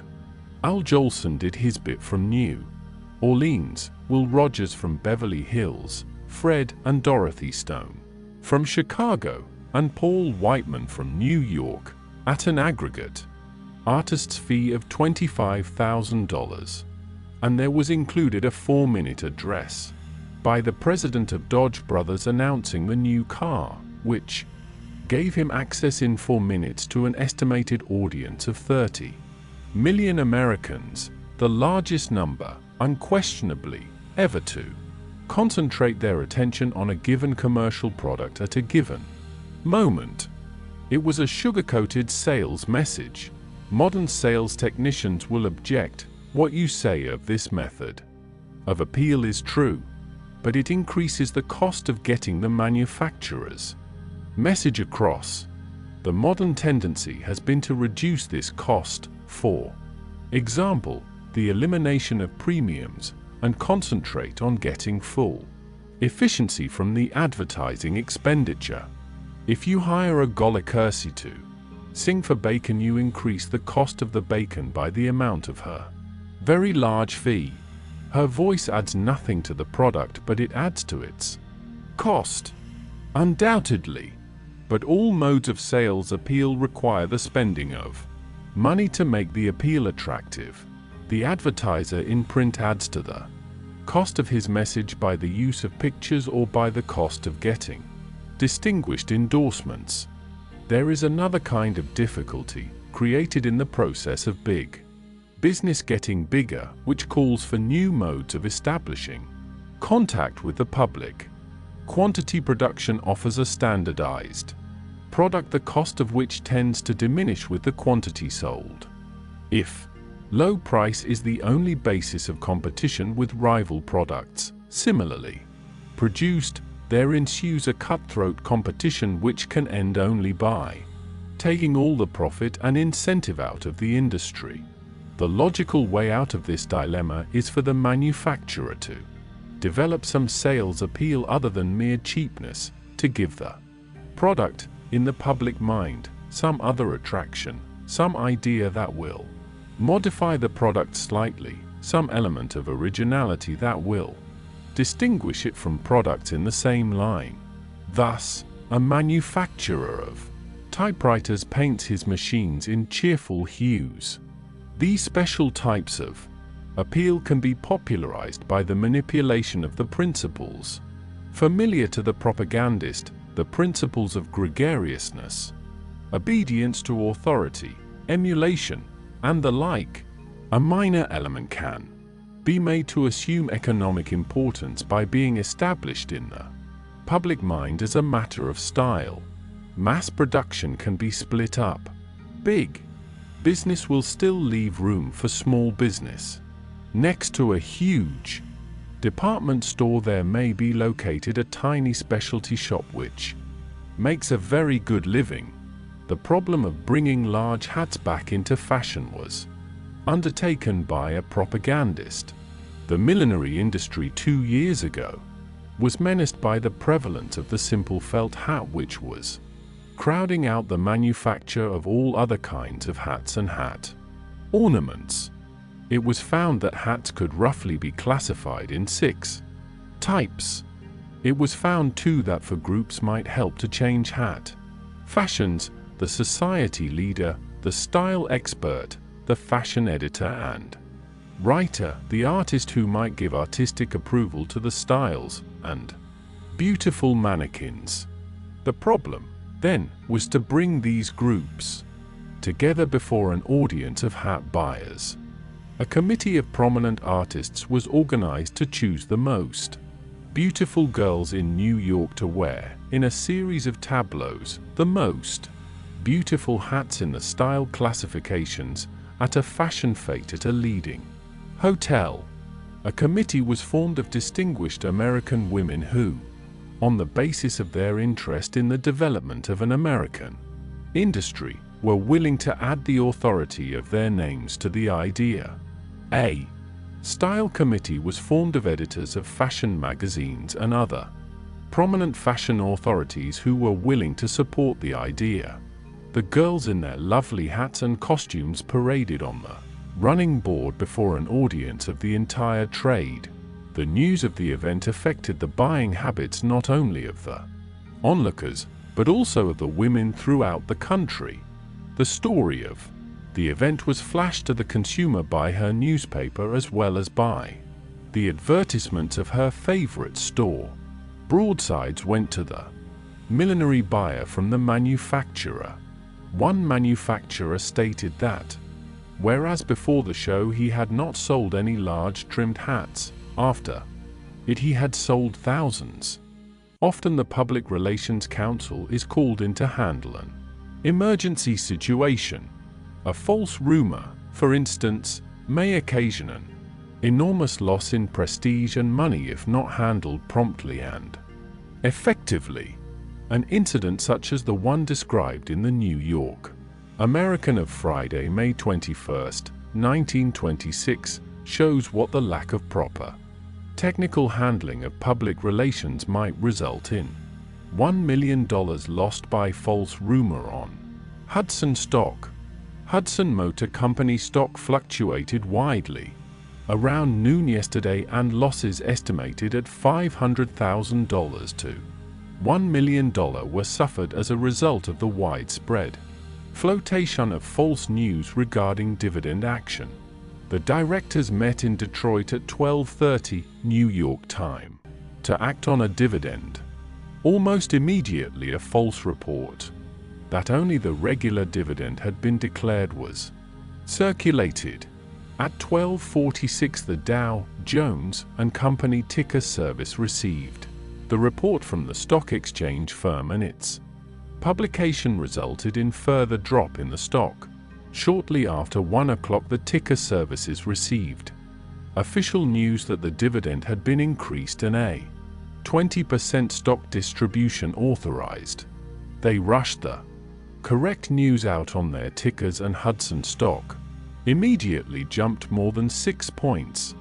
A clipping from the Journal of Commerce of April 4, 1925, is reproduced here as an interesting example of a method to counteract a false rumor.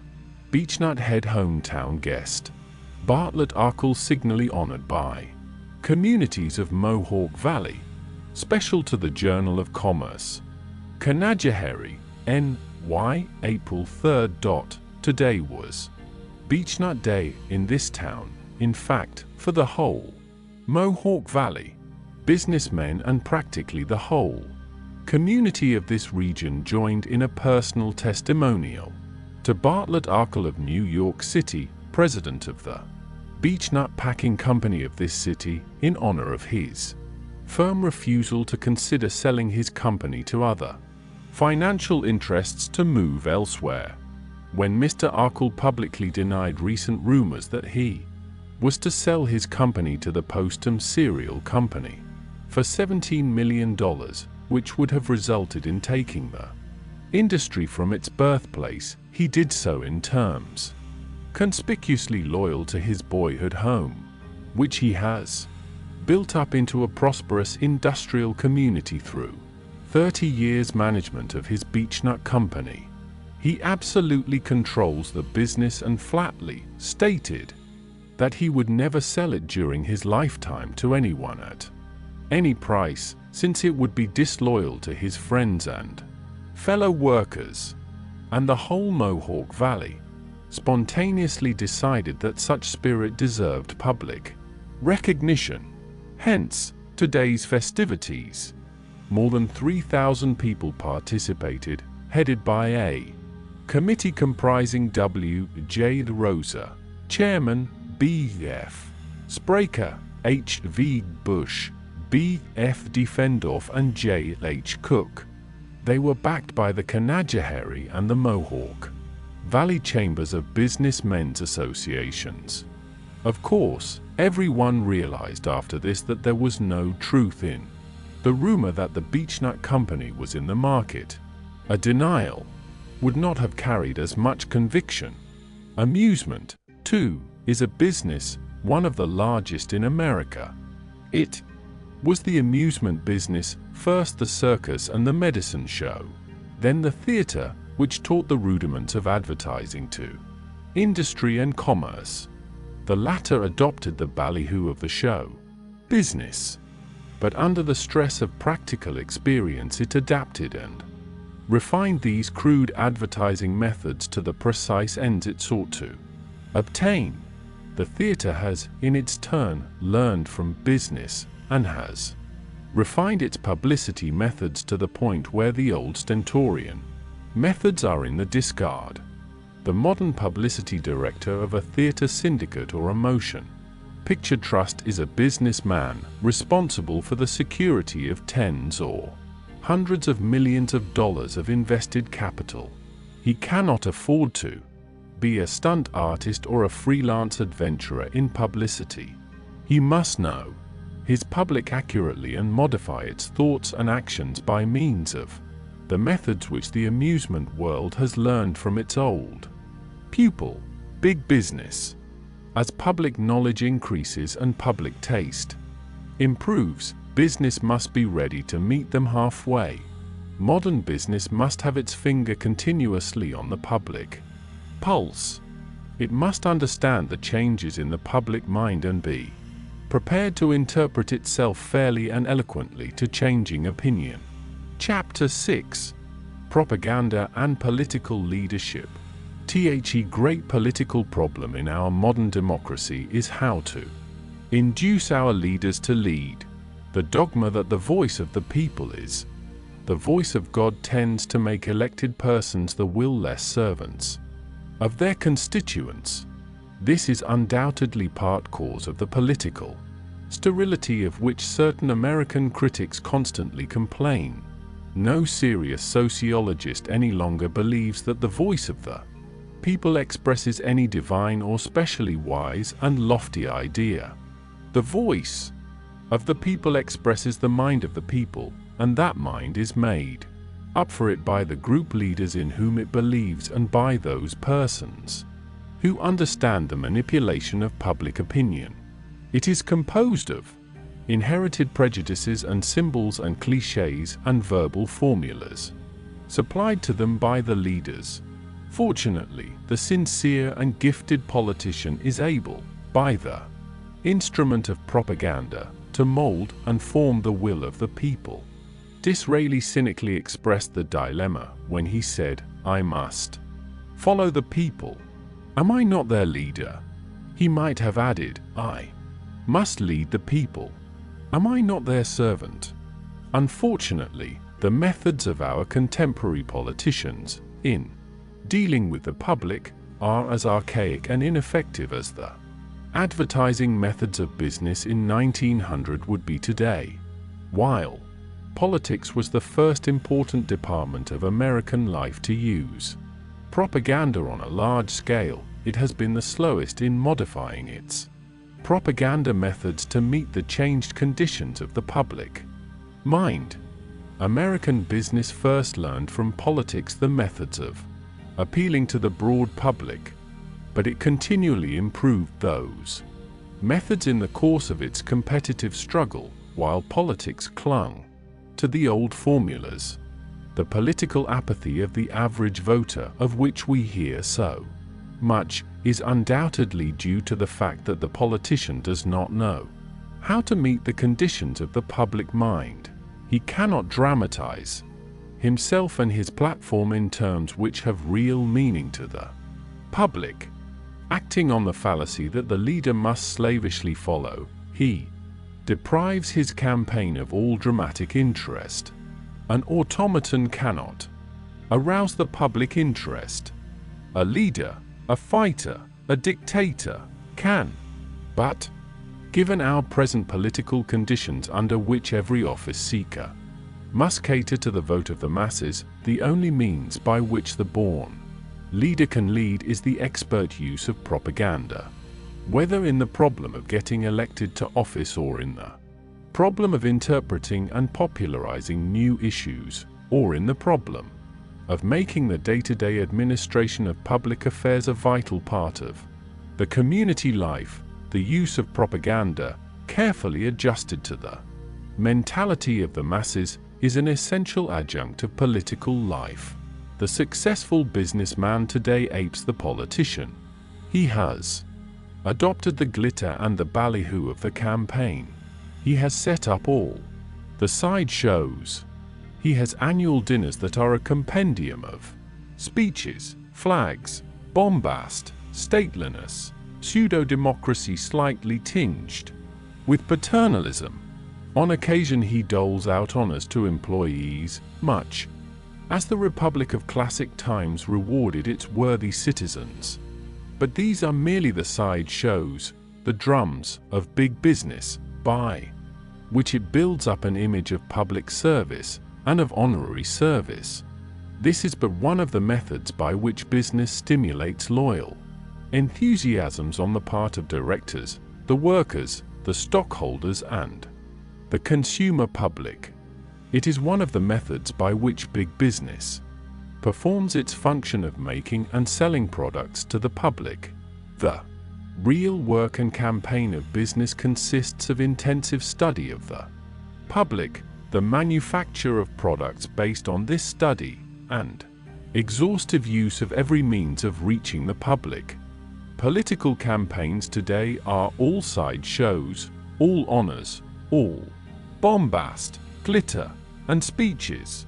These are for the most part unrelated to the main business of studying the public scientifically, of supplying the public with party, candidate, platform, and performance, and selling the public these ideas and products. Politics was the first big business in America. Therefore, there is a good deal of irony in the fact that business has learned everything that politics has had to teach, but that politics has failed to learn very much from business methods of mass distribution of ideas and products. Emily Newell Blair has recounted in The Independent a typical instance of the waste of effort and money in a political campaign, a week speaking tour in which she herself took part. She estimates that on a 5-day trip covering nearly 1,000 miles, she and the United States Senator with whom she was making political speeches addressed no more than 1,105 persons whose votes might conceivably have been changed as a result of their efforts. The cost of this appeal to these voters she estimates, calculating the value of the time spent on a very moderate basis, as $15.27 for each vote which might have been changed as a result of the campaign. This, she says, was at the drive for votes, just as an ivory soap advertising campaign is a drive for sales. But, she asks, what would a company executive say to a sales manager who sent a high-priced speaker to describe his product to less than 1,200 people at a cost of $15.27 for each possible buyer? She finds it amazing that the very men who make their millions out of cleverly devised drives for soap and bonds, and cars will turn around and give large contributions to be expended for vote-getting in an utterly inefficient and antiquated fashion. It is, indeed, incomprehensible that politicians do not make use of the elaborate business methods that industry has built up. Because a politician knows political strategy, can develop campaign issues, can devise strong planks for platforms and envisage broad policies, it does not follow that he can be given the responsibility of selling ideas to a public as large as that of the United States. The politician understands the public. He knows what the public wants and what the public will accept. But the politician is not necessarily a general sales manager, a public relations counsel, or a man who knows how to secure mass distribution of ideas. Obviously, an occasional political leader may be capable of combining every feature of leadership, just as in business there are certain brilliant industrial leaders who are financiers, factory directors, engineers, sales managers, and public relations counsel all rolled into one. Big business is conducted on the principle that it must prepare its policies carefully, and that in selling an idea to the large buying public of America, it must proceed according to broad plans. The political strategist must do likewise. The entire campaign should be worked out according to broad basic plans. Platforms, planks, pledges, budgets, activities, personalities must be as carefully studied, apportioned, and used as they are when big business desires to get what it wants from the public. The first step in a political campaign is to determine on the objectives and to express them exceedingly well in the current form, that is, as a platform. In devising the platform, the leader should be sure that it is an honest platform. Campaign pledges and promises should not be lightly considered by the public, and they ought to carry something of the guarantee principle and money-back policy that an honorable business institution carries with the sale of its goods. The public has lost faith in campaign promotion work.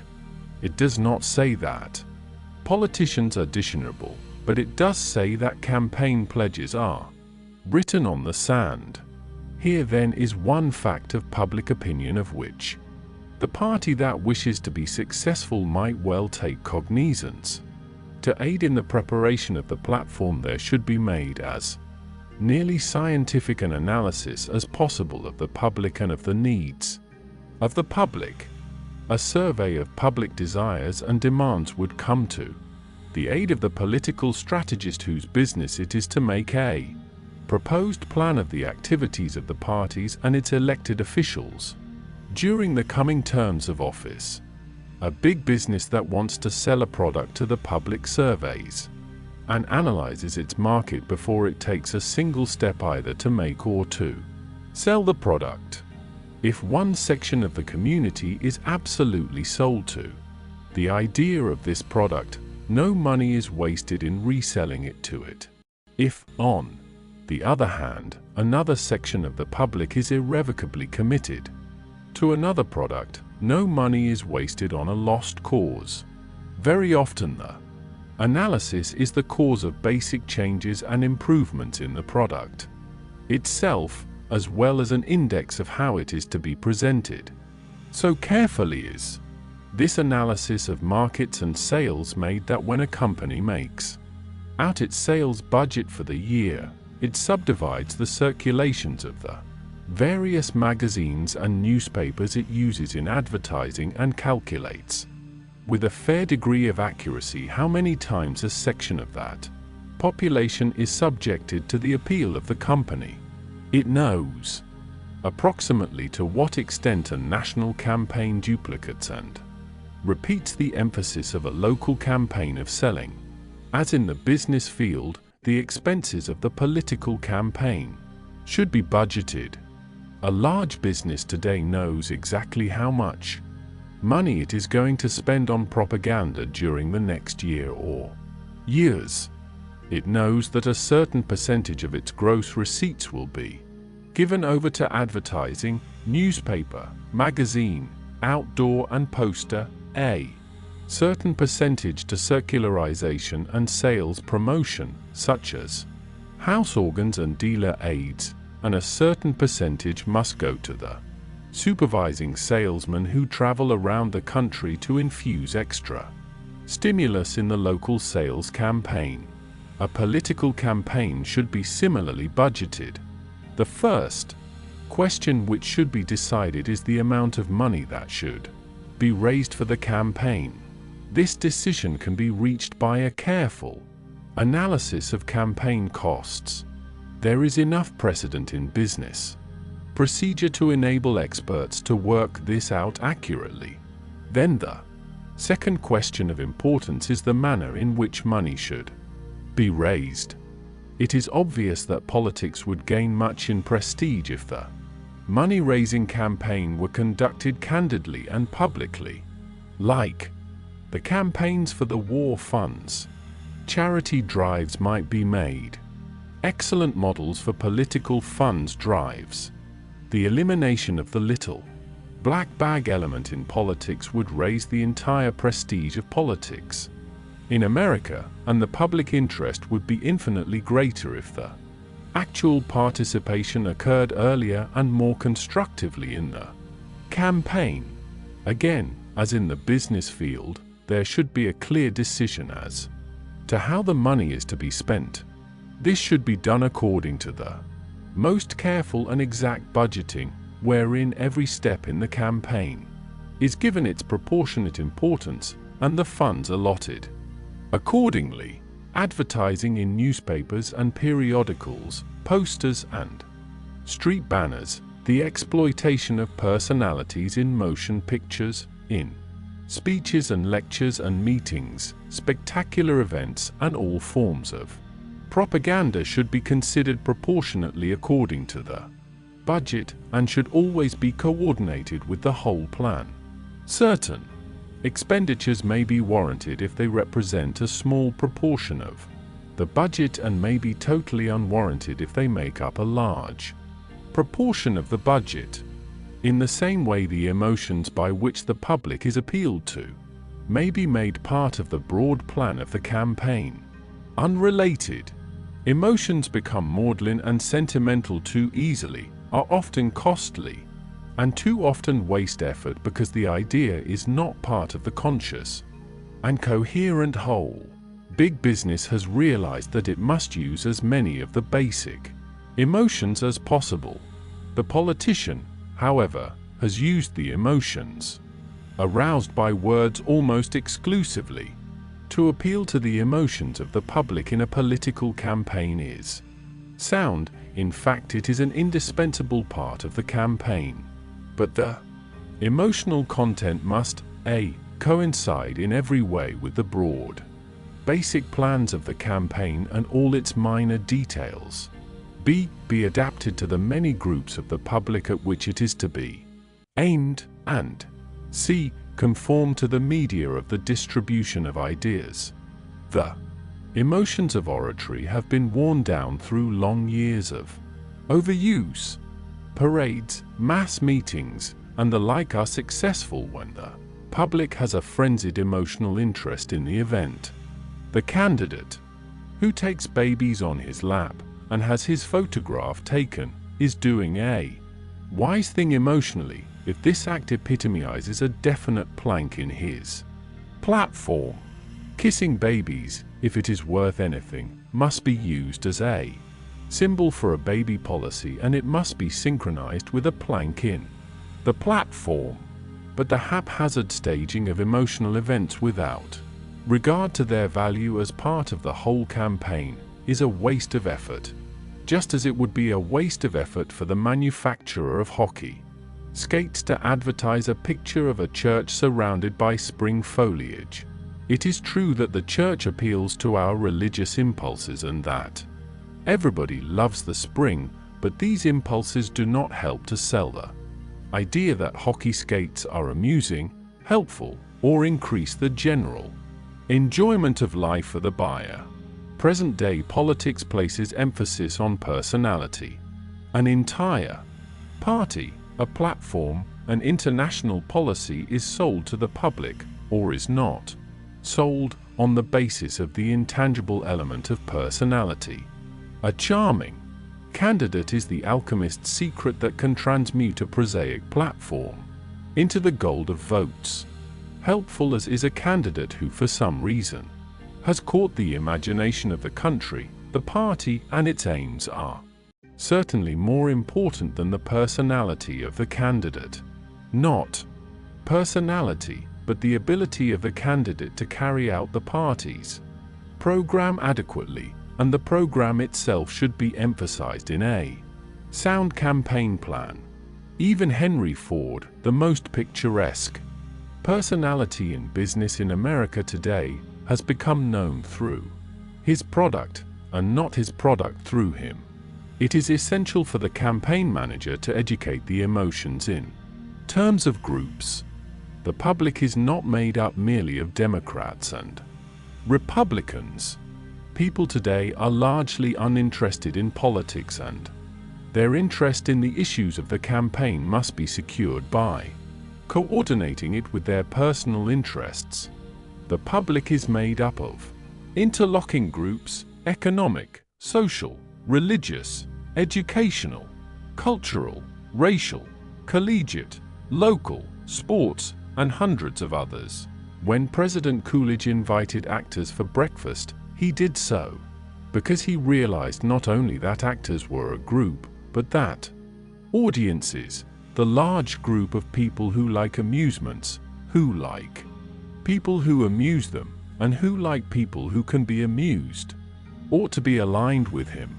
The Shepherd-Towner Maternity Bill was passed because the people who fought to secure its passage realized that mothers made up a group, that educators made up a group, that physicians made up a group, that all these groups in turn influence other groups, and that, taken all together, these groups were sufficiently strong and numerous to impress Congress with the fact that the people at large wanted this bill to be made part of the national law. The political campaign, having defined its broad objects and its basic plans, having defined the group appeal which it must use, must carefully allocate to each of the media at hand the work which it can do with maximum efficiency. The media through which a political campaign may be brought home to the public are numerous and fairly well defined. Events and activities must be created in order to put ideas into circulation in these channels, which are as varied as the means of human communication. Every object which presents pictures or words that the public can see, everything that presents intelligible sounds, can be utilized in one way or another.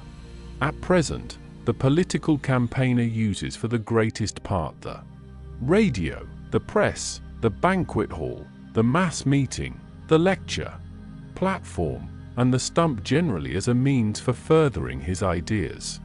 But this is only a small part of what may be done. Actually, there are infinitely more varied events that can be created to dramatize the campaign and to make people talk of it. Exhibitions, contests, institutes of politics, the cooperation of educational institutions, the dramatic cooperation of groups which hitherto have not been drawn into active politics, and many others may be made the vehicle for the presentation of ideas to the public. But whatever is done must be synchronized accurately with all other forms of appeal to the public.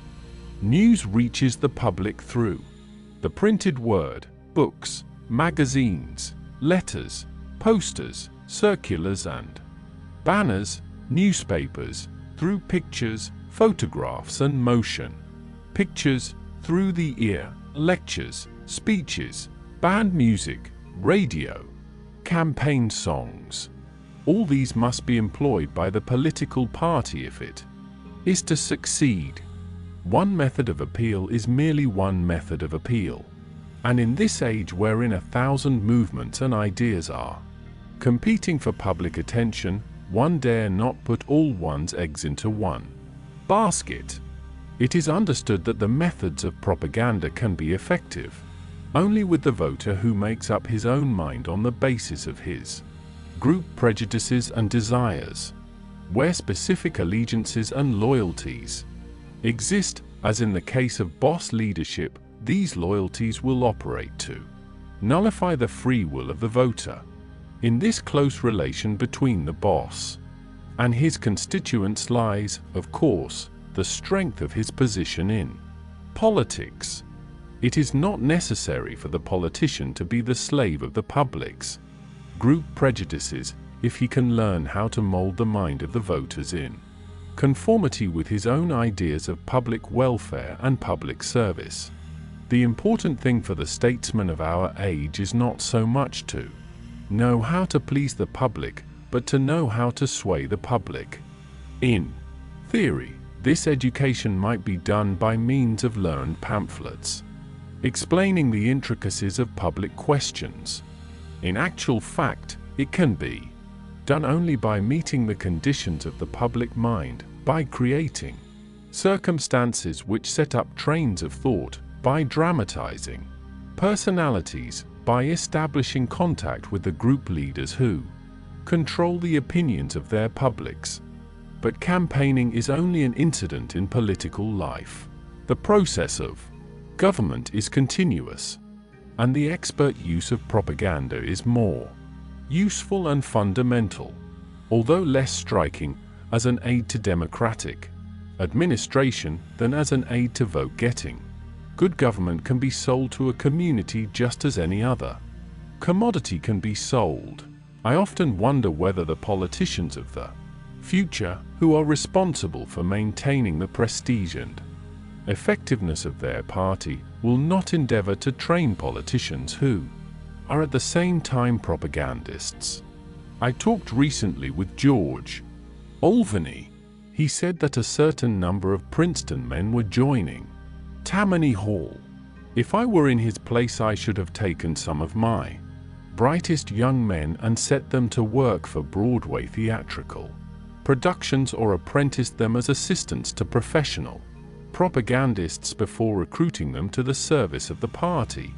One reason, perhaps, why the politician today is slow to take up methods which are a commonplace in business life is that he has such ready entry to the media of communication on which his power depends. The newspaper man looks to him for news, and by his power of giving or withholding information, the politician can often effectively censor political news. But being dependent every day of the year and for year after year upon certain politicians for news, the newspaper reporters are obliged to work in harmony with their news sources. The political leader must be a creator of circumstances, not only a creature of mechanical processes of stereotyping and rubber stamping. Let us suppose that he is campaigning on a low-tariff platform. He may use the modern mechanism of the radio to spread his views, but he will almost certainly use the psychological method of approach which was old in Andrew Jackson's day, and which business has largely discarded. He will say over the radio, "Vote for me and low tariff," because the high tariff increases the cost of the things you buy. He may, it is true, have the great advantage of being able to speak by radio directly to 50 million listeners. But he is making an old-fashioned approach. He is arguing with them. He is assaulting, single-handed, the resistance of inertia. If he were a propagandist, on the other hand, although he would still use the radio, he would use it as one instrument of a well-planned strategy. Since he is campaigning on the issue of a low tariff, he not merely would tell people that the high tariff increases the cost of the things they buy, but would create circumstances which would make his Contention dramatic and self-evident. He would perhaps stage a low-tariff exhibition simultaneously in 20 cities, with exhibits illustrating the additional cost due to the tariff in force. He would see that these exhibitions were ceremoniously inaugurated by prominent men and women who were interested in a low tariff apart from any interest in his personal political fortunes. He would have groups whose interests were especially affected by the high cost of living institute an agitation for lower schedules. He would dramatize the issue, perhaps by having prominent men boycott woolen clothes and go to important functions in cotton suits until the wool schedule was reduced. He might get the opinion of social workers as to whether the high cost of wool endangers the health of the poor in winter. In whatever ways he dramatized the issue, the attention of the public would be attracted to the question before he addressed them personally. Then, when he spoke to his millions of listeners on the radio, he would not be seeking to force an argument down the throats of a public thinking of other things and annoyed by another demand on its attention. On the contrary, he would be answering the spontaneous questions and expressing the emotional demands of a public already keyed to a certain pitch of interest in the subject. The importance of taking the entire world public into consideration before planning an important event is shown by the wise action of Thomas Masaryk, then provisional president, now president of the Republic of Czechoslovakia. Czechoslovakia officially became a free state on Monday, October 28, 1918, instead of Sunday, October 27, 1918, because Professor Masaryk realized that the people of the world would receive more information and would be more receptive to the announcement of the Republic's freedom on a Monday morning than on a Sunday, because the press would have more space to devote to it on Monday morning. Discussing the matter with me before he made the announcement, Professor Masaryk said, "I would be making history for the cables if I changed the date of Czechoslovakia's birth as a free nation. Cables make history, and so the date was changed." This incident illustrates the importance of technique in the new propaganda. It will be objected, of course, that propaganda will tend to defeat itself as its mechanism becomes obvious to the public. My opinion is that it will not. The only propaganda which will ever tend to weaken itself as the world becomes more sophisticated and intelligent is propaganda that is untrue or unsocial. Again, the objection is raised that propaganda is utilized to manufacture our leading political personalities. It is asked whether, in fact, the leader makes propaganda, or whether propaganda makes the leader. There is a widespread impression that a good press agent can puff up a nobody into a great man. The answer is the same as that made to the old query as to whether the newspaper makes public opinion or whether public opinion makes the newspaper. There has to be fertile ground for the leader and the idea to fall on, but the leader also has to have some vital seed to sow. To use another figure, a mutual need has to exist before either can become positively effective. Propaganda is of no use to the politician unless he has something to say which the public, consciously or unconsciously, wants to hear. But even supposing that a certain propaganda is untrue or dishonest, we cannot on that account reject the methods of propaganda. As such, for propaganda in some form will always be used where leaders need to appeal to their constituencies. The criticism is often made that propaganda tends to make the President of the United States so important that he becomes not the President but the embodiment of the idea of hero worship, not to say deity worship. I quite agree that this is so, but how are you going to stop a condition which very accurately reflects the desires of a certain part of the public? The American people rightly senses the enormous importance of the executive's office. If the public tends to make of the president a heroic symbol of that power, that is not the fault of propaganda but lies in the very nature of the office and its relation to the people. This condition, despite its somewhat irrational puffing up of the man to fit the office, is perhaps still more sound than a condition in which the man utilizes no propaganda, or a propaganda not adapted to its proper end. Note the example of the Prince of Wales. This young man reaped bales of clippings and little additional glory from his American visit merely because he was poorly advised. To the American public he became a well-dressed, charming, sport-loving, dancing, perhaps frivolous youth. Nothing was done to add dignity and prestige to this impression until towards the end of his stay he made a trip in the subway of New York.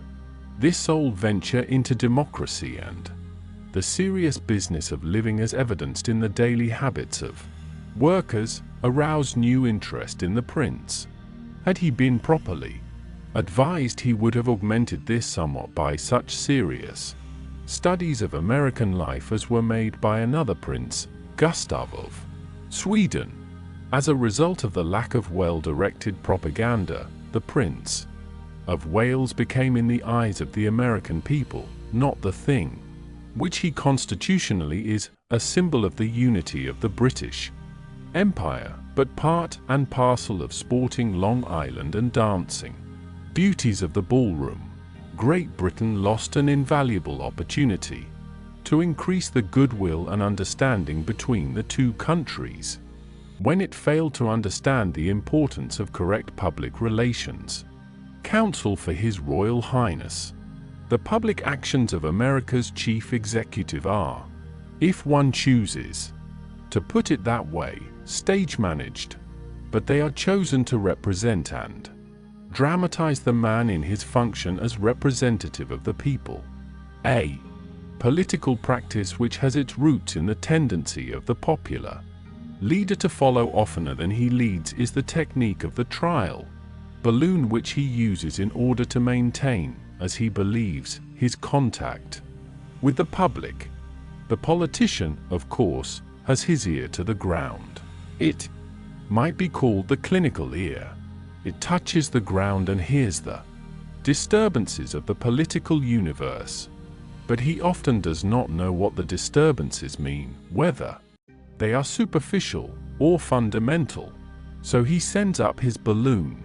He may send out an anonymous interview through the press. He then waits for reverberations to come from the public, a public which expresses itself in mass meetings, or resolutions, or telegrams, or even such obvious manifestations as editorials in the partisan or non-partisan press. On the basis of these repercussions, he then publicly adopts his original tentative policy, or rejects it, or modifies it to conform to the sum of public opinion which has reached him. This method is modeled on the peace feelers which were used during the war to sound out the disposition of the enemy to make peace or to test any one of a dozen other popular tendencies. It is the method commonly used by a politician before committing himself to legislation of any kind, and by a government before committing itself on foreign or domestic policies. It is a method which has little justification. If a politician is a real leader, he will be able, by the skillful use of propaganda, to lead the people, instead of following the people by means of the clumsy instrument of trial and error. The propagandist's approach is the exact opposite of that of the politician just described. The whole basis of successful propaganda is to have an objective and then to endeavor to arrive at it through an exact knowledge of the public and modifying circumstances to manipulate and sway that public. The function of a statesman, says George Bernard Shaw, is to express the will of the people in the way of a scientist. The political leader of today should be a leader as finely versed in the technique of propaganda as in political economy and civics. If he remains merely the reflection of the average intelligence of his community, he might as well go out of politics. If one is dealing with a democracy in which the herd and the group follow those whom they recognize as leaders, why should not the young men training for leadership be trained in its technique as well as in its idealism? When the interval between the intellectual classes and the practical classes is too great, says the historian Buckle, the former will possess no influence, the latter will reap no benefits. Propaganda bridges this interval in our modern complex civilization. Only through the wise use of propaganda will our government, considered as the continuous administrative organ of the people, be able to maintain that intimate relationship with the public which is necessary in a democracy. As David Lawrence pointed out in a recent speech, there is need for an intelligent interpretative bureau for our government in Washington. There is, it is true, a division of current information in the Department of State, which at first was headed by a trained newspaper man, but later this position began to be filled by men from the diplomatic service, men who had very little knowledge of the public. While some of these diplomats have done very well, Mr. Lawrence asserted that in the long run the country would be benefited if the functions of this office were in the hands of a different type of person. There should, I believe, be an Assistant Secretary of State who is familiar with the problem of dispensing information to the press, someone upon whom the Secretary of State can call for consultation and who has sufficient authority to persuade the Secretary of State to make public that which, for insufficient reason, is suppressed.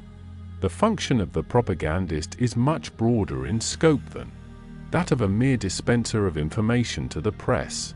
The United States government should create a Secretary of Public Relations as member of the President's Cabinet.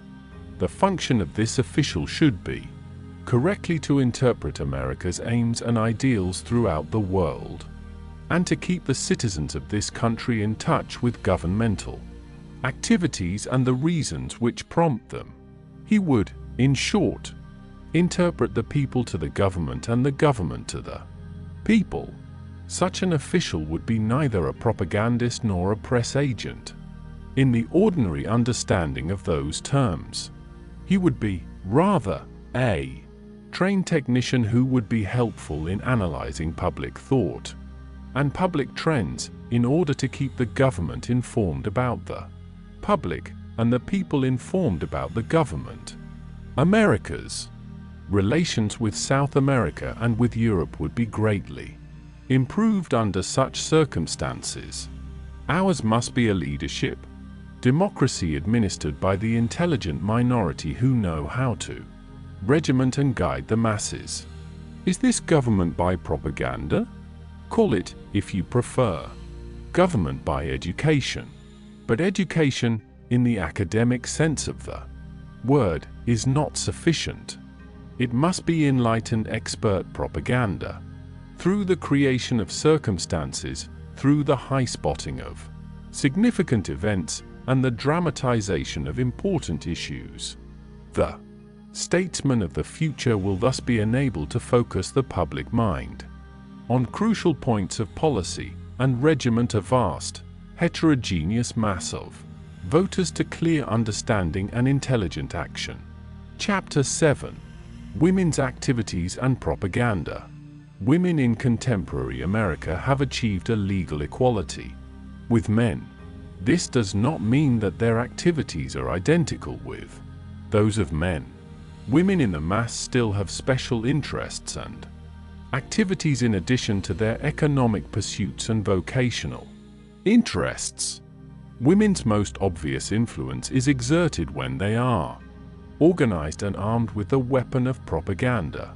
So organized and armed they have made their influence felt on city councils, state legislatures, and national congresses, upon executives, upon political campaigns, and upon public opinion generally, both local and national.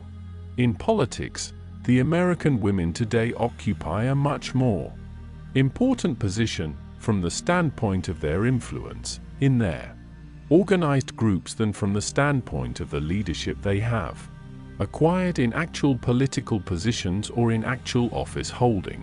The professional woman politician has had, up to the present, not much influence, nor do women generally regard her as being the most important element in question. Ma Ferguson, after all, was simply a woman in the home, a catspaw for a deposed husband. Nellie Ross, the former governor of Wyoming, is from all accounts hardly a leader of statesmanship or public opinion. If the suffrage campaign did nothing more, it showed the possibilities of propaganda to achieve certain ends. This propaganda today is being utilized by women to achieve their programs in Washington and in the States.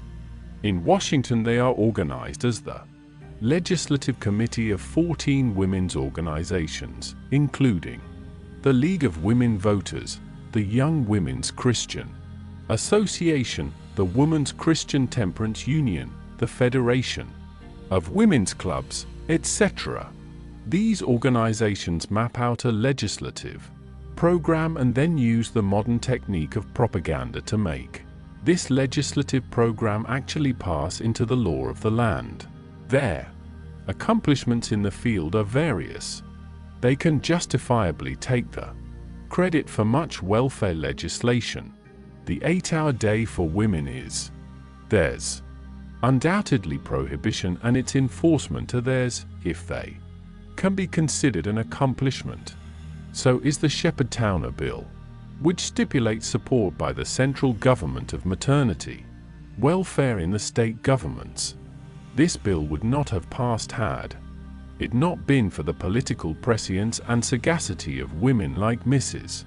Vanderlip and Mrs. Mitchell.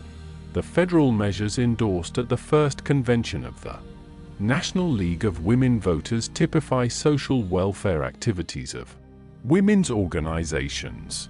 These covered such broad interests as child welfare, education, the home and high prices, women in gainful occupations, public health and morals, independent citizenship for married women, and others.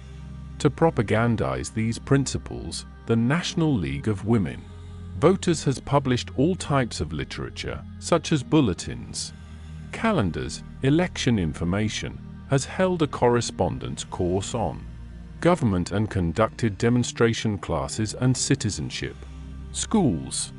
Possibly the effectiveness of women's organizations in American politics today is due to two things. First, the training of a professional class of executive secretaries or legislative secretaries during the suffrage campaigns, where every device known to the propagandist had to be used to regiment a recalcitrant majority. Secondly, the rooting over into peacetime activities of the many prominent women who were in the suffrage campaigns and who also devoted themselves to the important drives and mass influence movements during the war.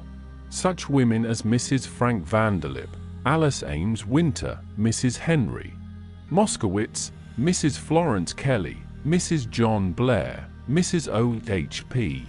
Belmont, Doris Stevens, Alice Paul come to mind.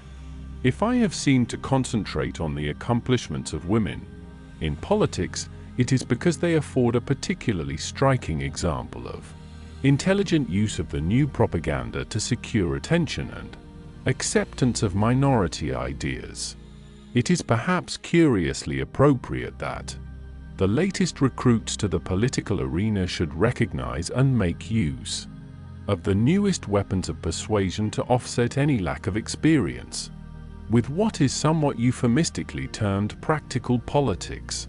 As an example of this new technique, some years ago, the Consumers' Committee of Women Fighting the American Valuation Tariff rented an empty store on 57th Street in New York and set up an exhibit of merchandise tagging each item with the current price and the price it would cost if the tariff went through.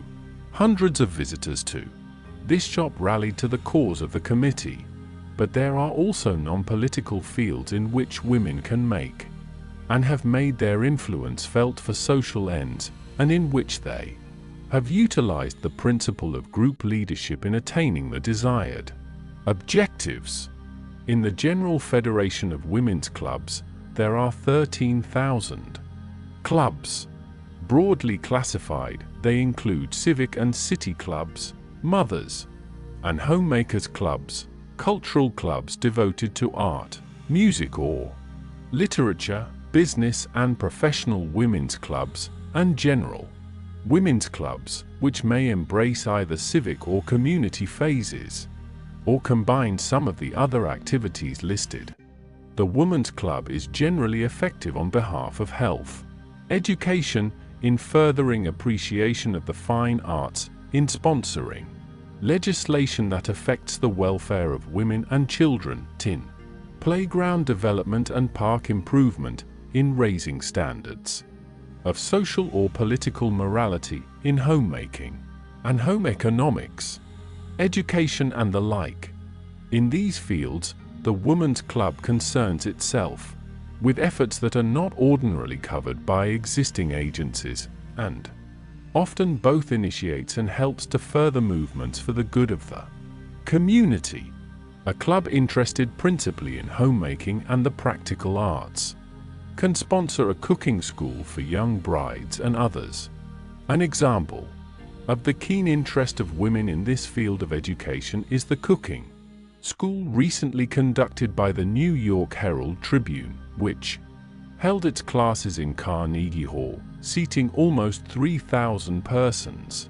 For the several days of the cooking school, the hall was filled to capacity, rivaling the drawing power of a McCormick or a Podolsky, and refuting most dramatically the idea that women in large cities are not interested in hussifry, a movement for the serving of milk in public schools, or the establishment of a baby health station at the Department of Health will be an effort close to the heart of a club devoted to the interest of mothers and child welfare.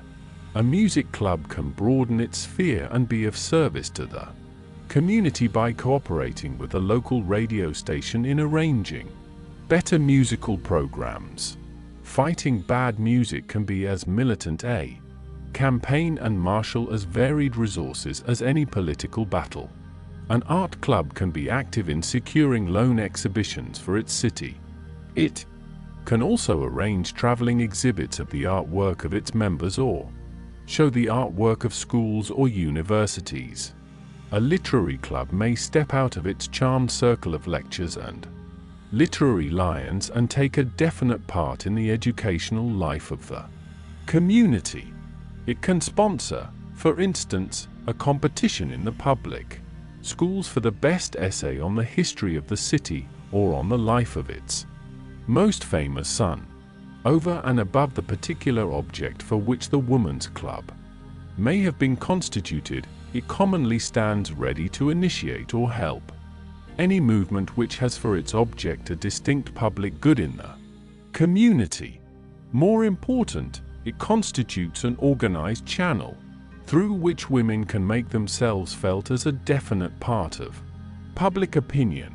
Just as women supplement men in private life, so they will supplement men in public life by concentrating their organized efforts on those objects which men are likely to ignore. There is a tremendous field for women as active protagonists of new ideas and new methods of political and social housekeeping. When organized and conscious of their power to influence their surroundings, women can use their newly acquired freedom in a great many ways to mold the world into a better place to live in. Chapter 8. Propaganda for Education. Education is not securing its proper share of public interest. The public school system, materially and financially, is being adequately supported. There is marked eagerness for a college education and a vague aspiration for culture, expressed in innumerable courses and lectures.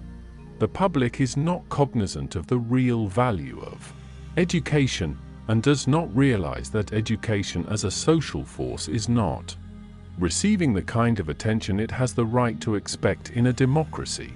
It is felt, for example, that education is entitled to more space in the newspapers, that well-informed discussion of education hardly exists, that unless such an issue as the Gary school system is created, or outside of an occasional discussion, such as that aroused over Harvard's decision to establish a school of business, education does not attract the active interest of the public. There are a number of reasons for this condition.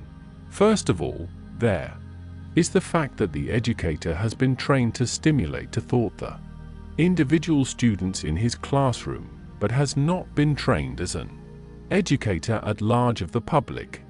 In a democracy, an educator should, in addition to his academic duties, bear a definite and wholesome relation to the general public. This public does not come within the immediate scope of his academic duties, but in a sense he depends upon it for his living, for the moral support, and the general cultural tone upon which his work must be based.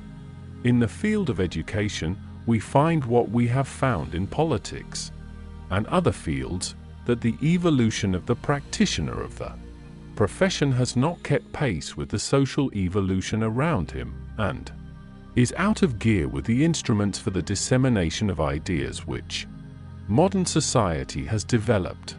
If this be true, then the training of the educators in this respect should begin in the normal schools, with the addition to their curricula of whatever is necessary to broaden their viewpoint.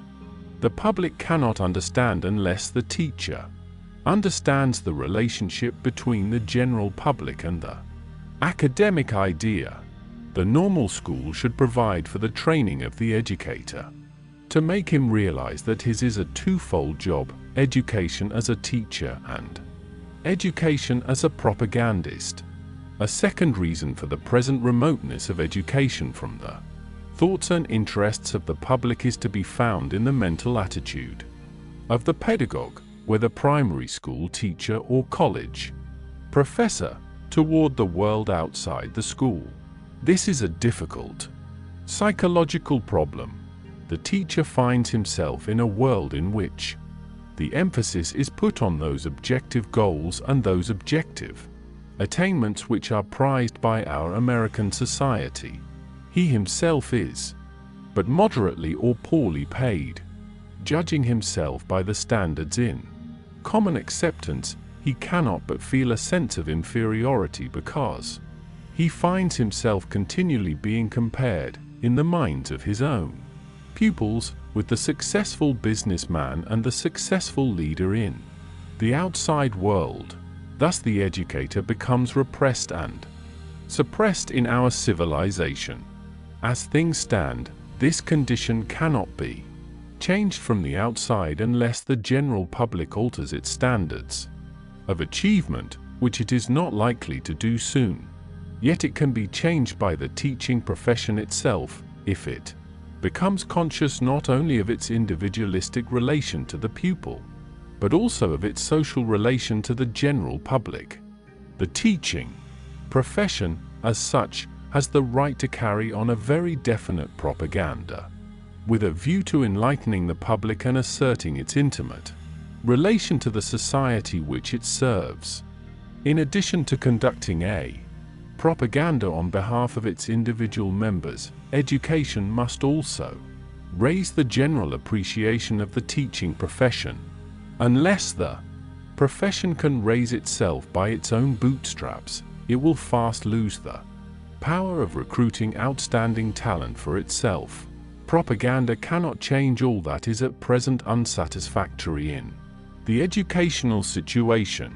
There are factors, such as low pay and the lack of adequate provision for superannuated teachers, which definitely affect the status of the profession.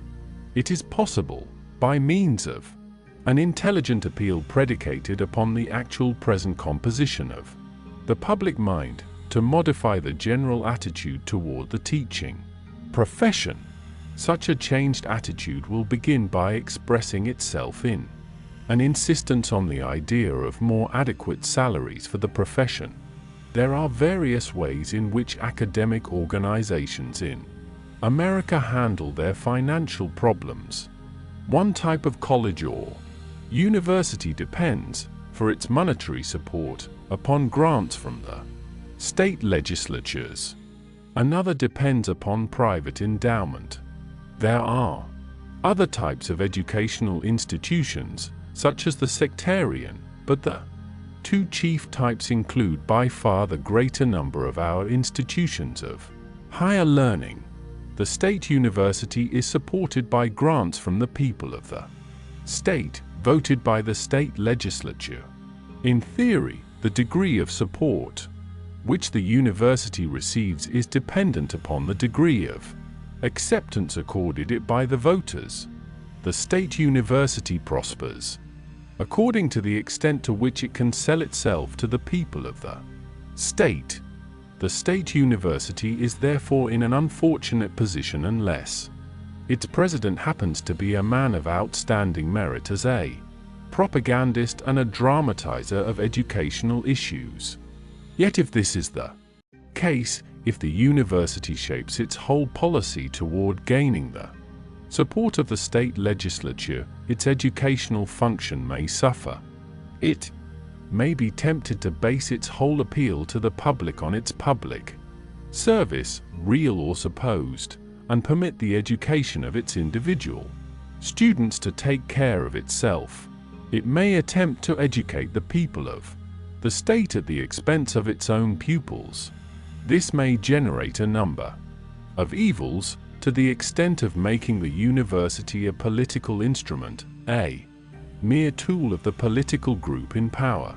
If the president dominates both the public and the professional politician, this may lead to a situation in which the personality of the president outweighs the true function of the institution. The endowed college or university has a problem quite as perplexing. The endowed college is dependent upon the support, usually, of key men in industry whose social and economic objectives are concrete and limited, and therefore often at variance with the pursuit of abstract knowledge. The successful businessman criticizes the great universities for being too academic, but seldom for being too practical.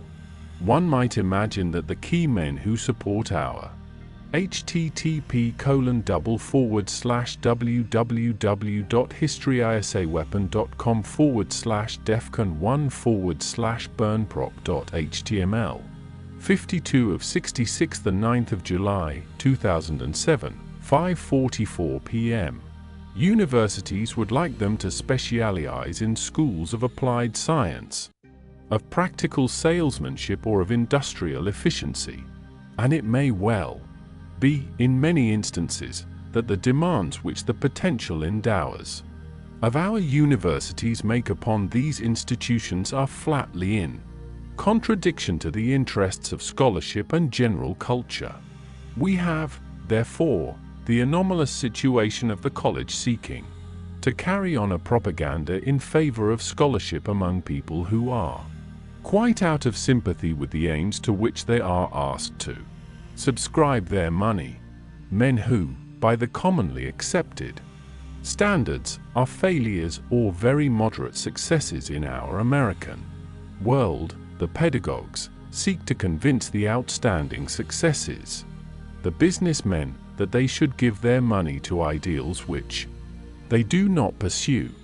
Men who, through a sense of inferiority, despise money, seek to win the goodwill of men who love money, it seems possible that the future status of the endowed college will depend upon a balancing of these forces, both the academic and the endowed elements obtaining in effect due consideration.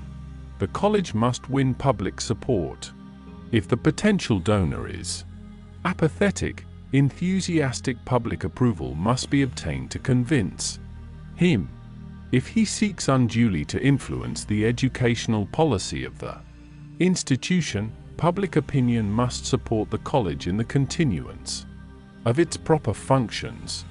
If either factor dominates unduly, we are likely to find a demagoguery or a snobbishness aiming to please one group or the other. There is still another potential solution of the problem. It is possible that through an educational propaganda aiming to develop greater social consciousness on the part of the people of the country, there may be awakened in the minds of men of affairs, as a class, social consciousness which will produce more minds of the type of Julius Rosenwald, V. Everett Macy, John D. Rockefeller, Jr., the late Willard Straight. Many colleges have already developed intelligent propaganda in order to bring them into active and continuous relation with the general public. A definite technique has been developed in their relation to the community in the form of college news bureaus. These bureaus have formed an intercollegiate association whose members meet once a year to discuss their problems. These problems include the education of the alumnus and his effect upon the general public and upon specific groups, the education of the future student to the choice of the particular college, the maintenance of an esprit de corps so that the athletic prowess of the college will not be placed first, the development of some familiarity with the research work done in the college in order to attract the attention of those who may be able to lend aid, the development of an understanding of the aims and the work of the institution in order to attract special endowments for specified purposes. Some 75 of these bureaus are now affiliated with the American Association of College News Bureaus, including those of Yale, Wellesley, Illinois, Indiana, Wisconsin, Western Reserve, Tufts, and California. A bi-monthly newsletter is published, bringing to members the news of their profession. The association endeavors to uphold the ethical standards of the profession and aims to work in harmony with the press. The National Education Association and other societies are carrying on a definite propaganda to promote the larger purposes of educational endeavor. One of the aims of such propaganda is, of course, improvement in the prestige and material position of the teachers themselves. An occasional McAndrew case calls the attention of the public to the fact that in some schools the teacher is far from enjoying full academic freedom, while in certain communities the choice of teachers is based upon political or sectarian considerations rather than upon real ability. If such issues were made, by means of propaganda, to become a matter of public concern on a truly national scale, there would doubtless be a general tendency to improvement. The concrete problems of colleges are more varied and puzzling than one might suppose. The pharmaceutical college of a university is concerned because the drug store is no longer merely a drug store, but primarily a soda fountain, a lunch counter, a bookshop, a retailer of all sorts of general merchandise from society stationery to spare radio parts. The college realizes the economic utility of the lunch counter, featured to the practicing druggist, yet it feels that the ancient and honorable art of compounding specifics is being degraded. Cornell University discovers that endowments are rare. Why? Because the people think that the university is a state institution and therefore publicly supported. Many of our leading universities rightly feel that the results of their Scholarly researches should not only be presented to libraries and learned publications, but should also, where practicable and useful, be given to the public in the dramatic form which the public can understand. Harvard is but one example. Not long ago, says Charles A. Merrill in Personality, a certain Harvard professor vaulted into the newspaper headlines. There were several days when one could hardly pick up a paper in any of the larger cities without finding his name bracketed with his achievement.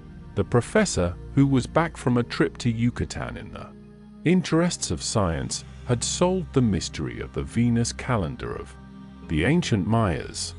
He had discovered the key to the puzzle of how the Mayas kept tab on the flight of time, checking the Mayan record of celestial events against the known astronomical facts. He had found a perfect correlation between the time count of these Central American Indians and the true positions of the planet Venus in the 6th century BC, a civilization which Flower 129 propagandised in the Western Hemisphere 25 centuries ago was demonstrated to have attained heights hitherto unappreciated by the modern world.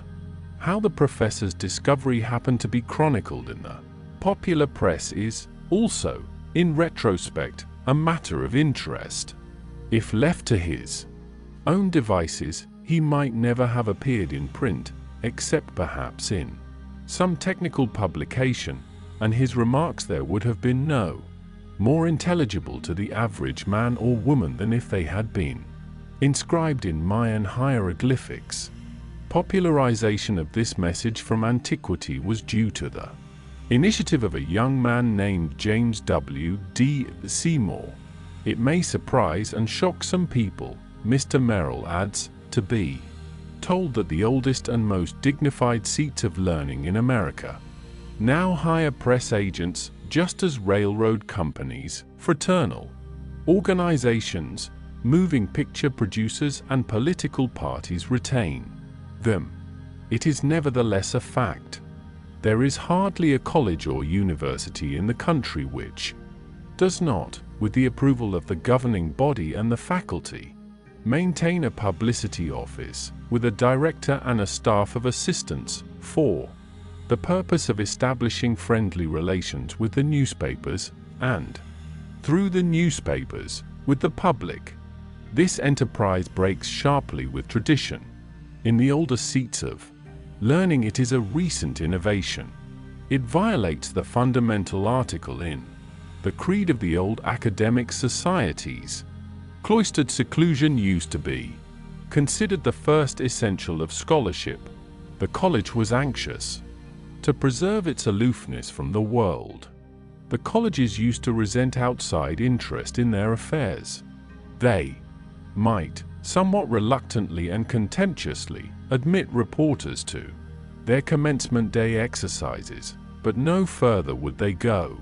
Today, if a newspaper reporter wants to interview a Harvard professor, he has merely to telephone the secretary for information to the university.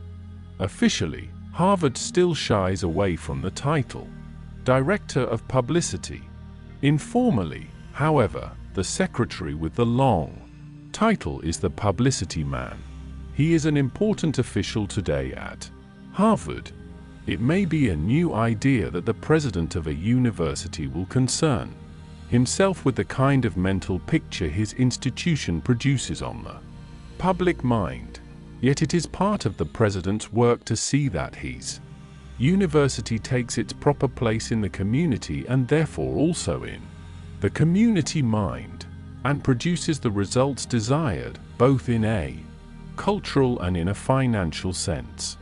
If his institution does not produce the mental picture which it should, one of two things may be wrong. Either the media of communication with the public may be wrong or unbalanced, or his institution may be at fault.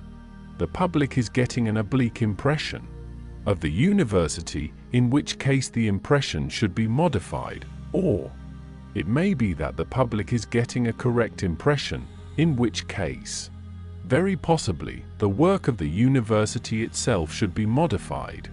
4. Both possibilities lie within the province of the Public Relations Council. Columbia University recently instituted a Casa Italiana, which was solemnly inaugurated in the presence of representatives of the Italian government to emphasize its high standing in Latin studies and the Romance languages.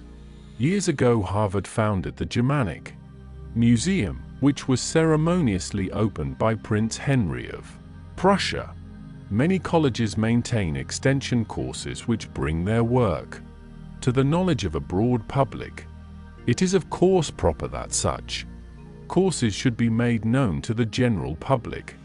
But, to take another example, if they have been badly planned, from the point of view of public relations, if they are unduly scholastic and detached, their effect may be the opposite of favorable.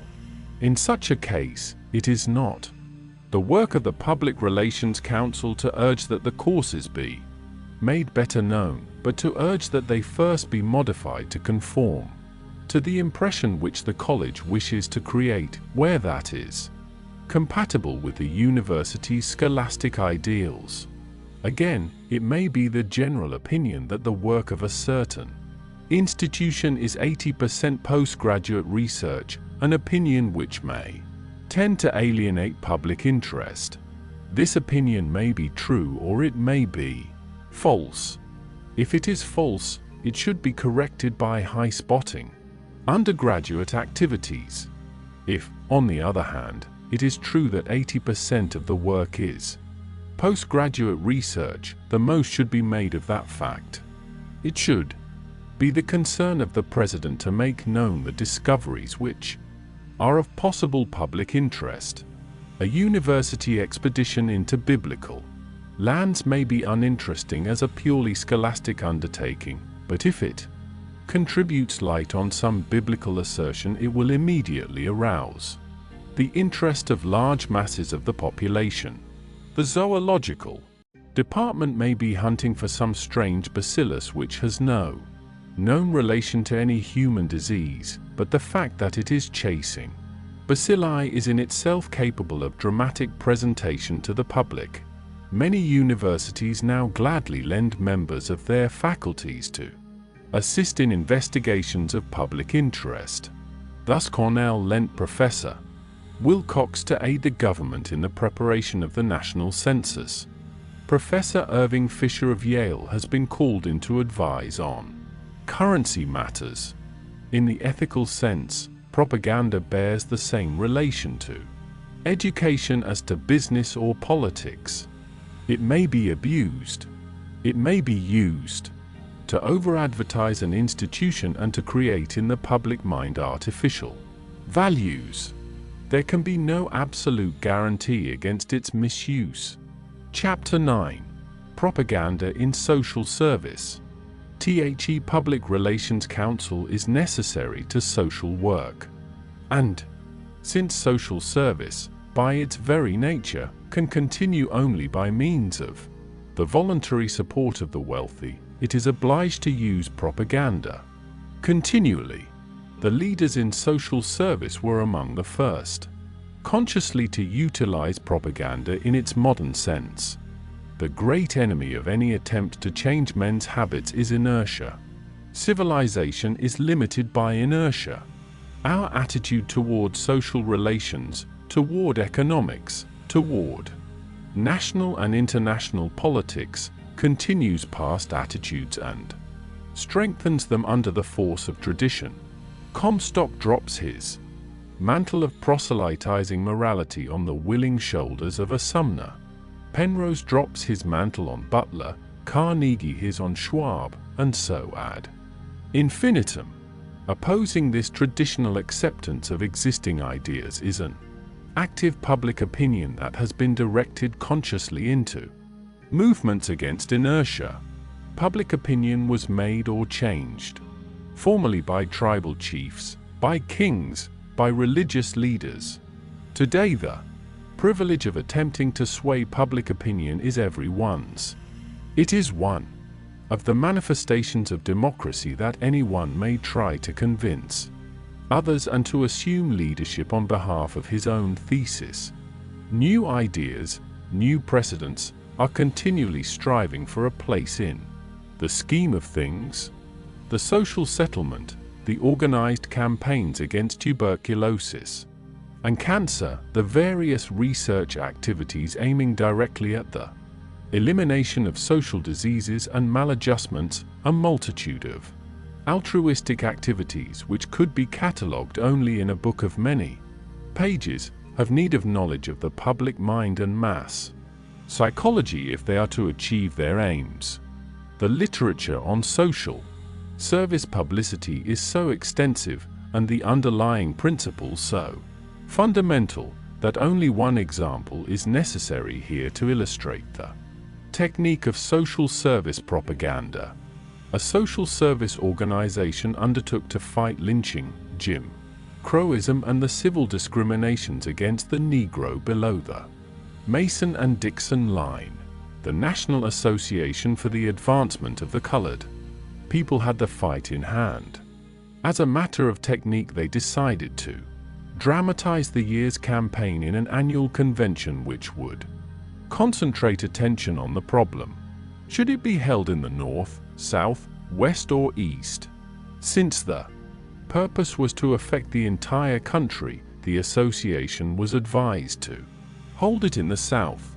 For, said the propagandist, a point of view on a Southern question emanating from a Southern center would have greater authority than the same point of view issuing from any other locality, particularly when that point of view was at odds with the traditional Southern point of view.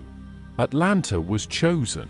The third step was to surround the conference with people who were stereotypes for ideas that carried weight all over the country. The support of leaders of diversified groups was sought.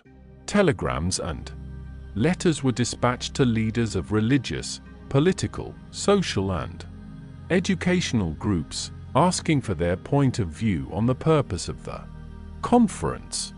But in addition to these group leaders of national standing, it was particularly important from the technical standpoint to secure the opinions of group leaders of the South, even from Atlanta itself, to emphasize the purposes of the conference to the entire public. There was one group in Atlanta which could be approached. A group of ministers had been bold enough to come out for a greater interracial amity. This group was approached and agreed to cooperate in the conference. The event ran off as scheduled. The program itself followed the general scheme. Negroes and white men from the South, on the same platform, expressed the same point of view. A dramatic element was spotlighted here and there. A national leader from Massachusetts agreed in principle and in practice with a Baptist preacher from the South. If the radio had been in effect, the whole country might have heard and been moved by the speeches and the principles expressed. But the public read the words and the ideas in the press of the country, for the event had been created of such important component parts as to awaken interest throughout the country and to gain support for its ideas even in the South.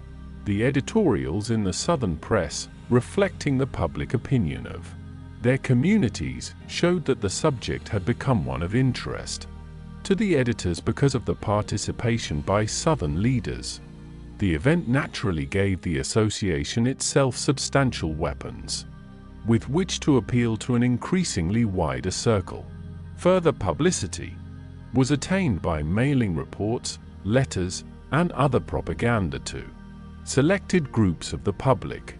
As for the practical results, the immediate one was a change in the minds of many Southern editors who realized that the question at issue was not only an emotional one, but also a discussable one, and this point of view was immediately reflected to their readers. Further, results are hard to measure with a slide rule. The conference had its definite effect in building up the racial consciousness and solidarity of the Negroes. The decline in lynching is very probably a result of this and other efforts of the association. Many churches have made paid advertising and organized propaganda part of their regular activities. They have developed church advertising committees which make use of the newspaper and the billboard, as well as of the pamphlet. Many denominations maintain their own periodicals, the Methodist Board of Publication and Information systematically gives announcements and releases to the press and the magazines.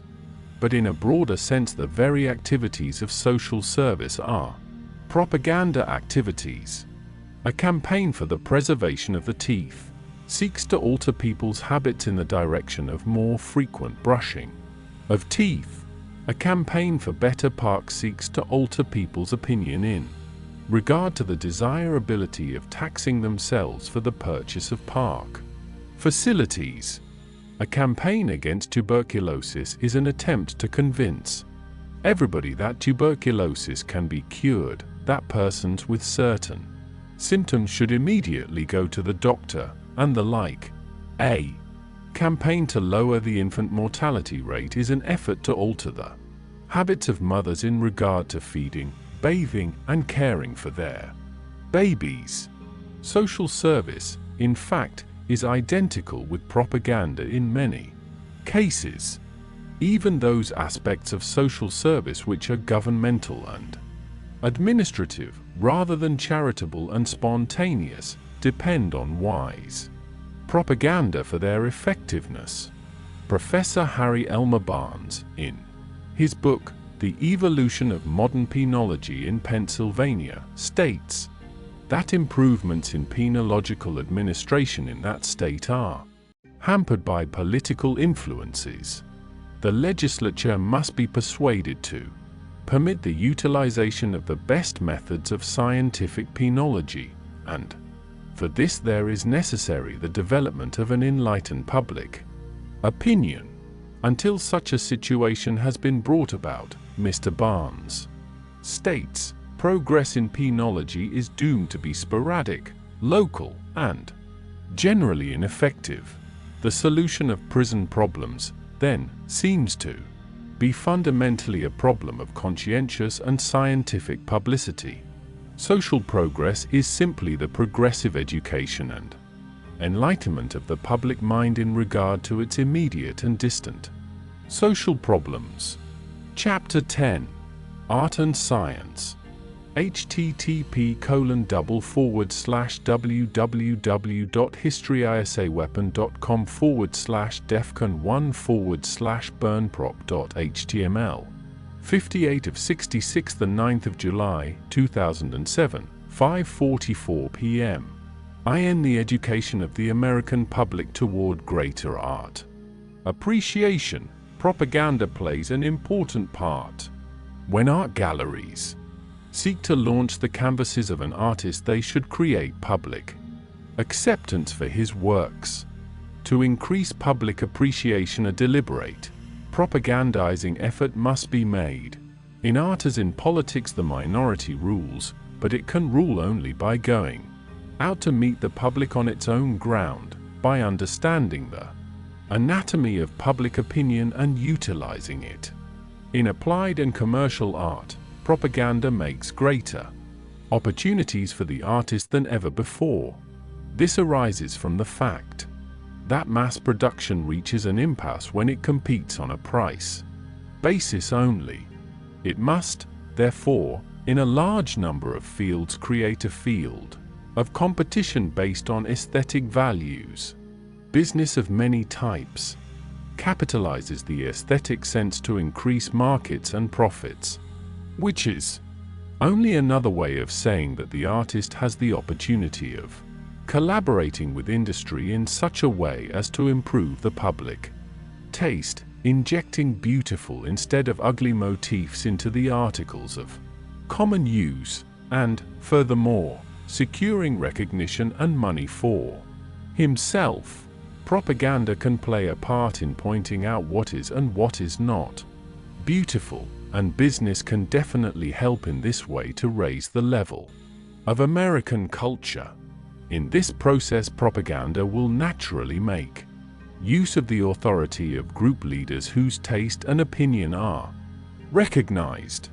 The public must be interested by means of associational values and dramatic incidents. New inspiration, which to the artist may be a very technical and abstract kind of beauty, must be made vital to the public by association with values which it recognizes and responds to. For instance, in the manufacture of American silk, markets are developed by going to Paris for inspiration. Paris can give American silk a stamp of authority which will aid it to achieve definite position. In the United States, the following clipping from the New York Times of February 16, 1925, tells the story from an actual incident of this sort. Copyright 1925 by the New York Times Company, special cable to the New York Times. Paris, February 15th. For the first time in history, American art materials are to be exhibited in the decorative arts section of the Louvre Museum. The exposition, opening on May 26 with the Minister of Fine Arts, Paul Leon, acting as patron, will include silks from Cheney Brothers, South Manchester, and New York, the designs of which were based on the inspiration of Edgar Brandt, famous French iron worker. The modern Bellini, who makes wonderful artworks from iron.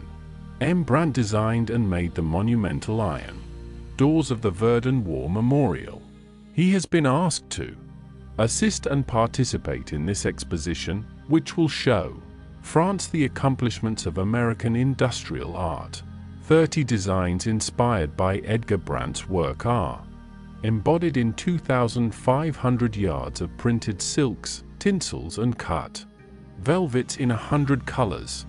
These are Prince Ferroniers are the first textiles to show the influence of the modern master, M. Brandt.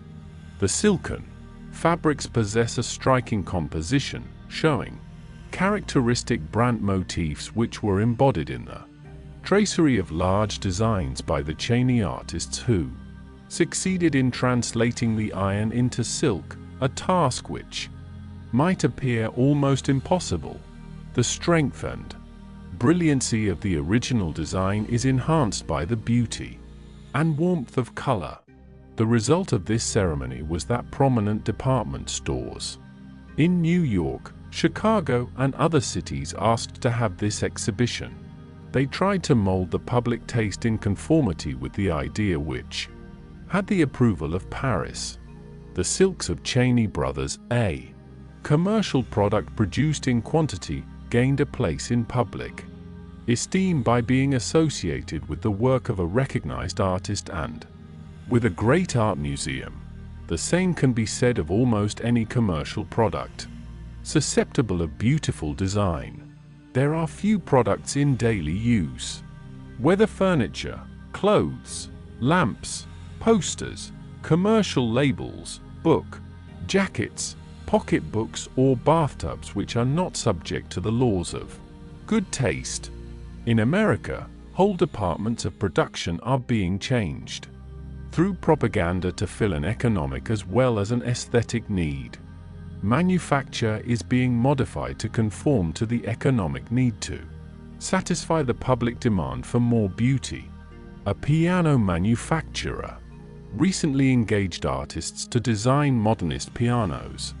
This was not done because there existed a widespread demand for modernist pianos. Indeed, the manufacturer probably expected to sell few. But in order to draw attention to pianos, one must have something more than a piano. People at tea parties will not talk about pianos, but they may talk about the new modernist piano. When Secretary Hoover, 3 years ago, was asked to appoint a commission to the Paris Exposition of Decorative Arts, he did so. As Associate Commissioner, I assisted in the organizing of the group of important business leaders in the industrial art field who went to Paris as delegates to visit and report on the exposition. The propaganda carried on for the aims and purposes of the commission undoubtedly had a widespread effect on the attitude of Americans towards art in industry. It was only a few years later that the modern art movement penetrated all fields of industry. Department stores took it up. Art H. Macy and Company held an Art in Trades exposition in which the Metropolitan Museum of Art collaborated as advisor. Lord and Taylor sponsored a modern arts exposition with foreign exhibitors. These stores, coming closely in touch with the life of the people, performed a propagandizing function in bringing to the people the best in art as it related to these industries. The museum at the same time was alive to the importance of making contact with the public mind by utilizing the department store to increase art appreciation. Of all art institutions, the museum suffers most from the lack of effective propaganda. Most present-day museums have the reputation of being morgues or sanctuaries, whereas they should be leaders and teachers in the aesthetic life of the community. They have little vital relation to life. The treasures of beauty in a museum need to be interpreted to the public, and this requires a propagandist. The housewife in a Bronx apartment doubtless feels little interest in an ancient Greek vase in the Metropolitan Museum. Yet an artist working with a pottery firm may adapt the design of this vase to a set of china, and this china, priced low through quantity production, may find its way to that Bronx apartment, developing unconsciously, through its fine line and color, an appreciation of beauty. Some American museums feel this responsibility. The Metropolitan Museum of Art of New York rightly prides itself on its 1.25 million of visitors in the year 1926, on its efforts to dramatize and make visual the civilizations which its various departments reveal, on its special lectures, its story hours, its loan collections of prints and photographs and lantern slides, its facilities offered to commercial firms in the field of applied art, on the outside lecturers who are invited to lecture in its auditorium, and on the lectures given by its staff to outside organizations, and on the free chamber concerts given in the museum under the direction of David Monet, which tend to dramatize the museum as a home of beauty. Yet that is not the whole of the problem. It is not merely a question of making people come to the museum. It is also a question of making the museum, and the beauty which it houses, go to the people. The museum's accomplishments should not be evaluated merely in terms of the number of visitors. Its function is not merely to receive visitors, but to project itself and what it stands for in the community which it serves. The museum can stand in its community for a definite aesthetic standard which can, by the help of intelligent propaganda, permeate the daily lives of all its neighbors. Why should not a museum establish a museum council of art to establish standards in home decoration, in architecture, and in commercial production? Or a research board for applied arts? Why should not the museum, instead of merely preserving the art treasures which it possesses, quicken their meaning in terms which the general public understands? A recent annual report of an art museum in one of the large cities of the United States says, an underlying characteristic of an art museum like ours must be its attitude of conservatism, for after all its first duty is to treasure the great achievements of men in the arts and sciences. Is that true? Is not another important duty to interpret the models of beauty which it possesses? If the duty of the museum is to be active, it must study how best to make its message intelligible to the community which it serves. It must boldly assume aesthetic leadership. As in art, so in science, both pure and applied. Pure science was once guarded and fostered by learned societies and scientific associations. Now pure science finds support and encouragement also in industry. Many of the laboratories in which abstract research is being pursued are now connected with some large corporation, which is quite willing to devote hundreds of thousands of dollars to scientific study for the sake of one golden invention or discovery which may emerge from it. Big business, of course, gains heavily when the invention emerges, but at that very moment it assumes the responsibility of placing the new invention at the service of the public. It assumes also the responsibility of interpreting its meaning to the public. The industrial interests can furnish to the schools, the colleges and the postgraduate university courses the exact truth concerning the scientific progress of our age.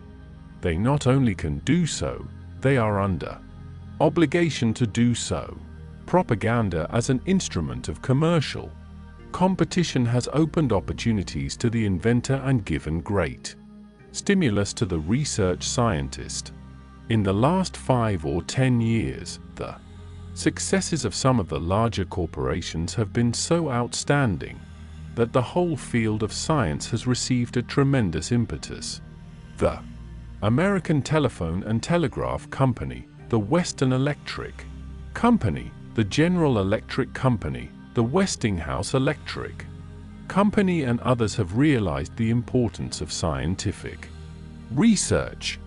They have also understood that their ideas must be made intelligible to the public to be fully successful.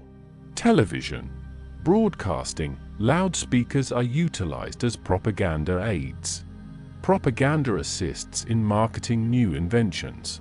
Propaganda, by repeatedly interpreting new scientific ideas and inventions to the public, has made the public more receptive.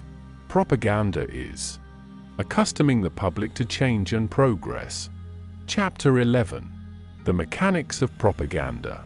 The media by which special pleaders transmit their messages to the public through propaganda include all the means by which people today transmit their ideas to one another. There is no means of human communication which may not also be a means of deliberate propaganda, because propaganda is simply the establishing of reciprocal understanding between an individual and a group. The important point to the propagandist is that the relative value of the various instruments of propaganda and their relation to the masses are constantly changing. If he is to get full reach for his message, he must take advantage of these shifts of value the instant they occur. 50 years ago, the public meeting was a propaganda instrument par excellence. Today it is difficult to get more than a handful of people to attend a public meeting unless extraordinary attractions are part of the program. The automobile takes them away from home. The radio keeps them in the home. The successive daily editions of the newspaper bring information to them in office or subway, and also they are sick of the ballyhoo of the rally. Instead, there are numerous other media of communication, some new, others old, but so transformed that they have become virtually new. The newspaper, of course, remains always a primary medium for the transmission of opinions and ideas, in other words, for propaganda. It was not many years ago that newspaper editors resented what they called the use of the news columns for propaganda purposes. Some editors would even kill a good story if they imagined its publication might benefit anyone. This point of view is now largely abandoned. Today, the leading editorial offices take the view that the real criterion governing the publication or non-publication of matter which comes to the desk is its news value. The newspaper cannot assume, nor is it its function to assume, the responsibility of guaranteeing that what it publishes will not work out to somebody's interest. There is hardly a single item in any daily paper, the publication of which does not, or might not, profit or injure somebody. That is the nature of news. What the newspaper does strive for is that the news which it publishes shall be accurate, and, since it must select from the mass of news material available, that it shall be of interest and importance to large groups of its readers. In its editorial columns, the newspaper is a personality, commenting upon things and events from its individual point of view. But in its news columns, the typical modern American newspaper attempts to reproduce, with due regard to news interest, the outstanding events and opinions of the day. It does not ask whether a given item is propaganda or not. What is important is that it be news. And in the selection of news, the editor is usually entirely independent. In the New York Times, to take an outstanding example, news is printed because of its news value and for no other reason. The Times editors determine with complete independence what is and what is not news. They brook no censorship. They are not influenced by any external pressure nor swayed by any values of expediency or opportunism. The conscientious editor on every newspaper realizes that his obligation to the public is news. The fact of its accomplishment makes it news. If the Public Relations Council can breathe the breath of life into an idea and make it take its place among other ideas and events, it will receive the public attention it merits. There can be no question of his contaminating news at its source.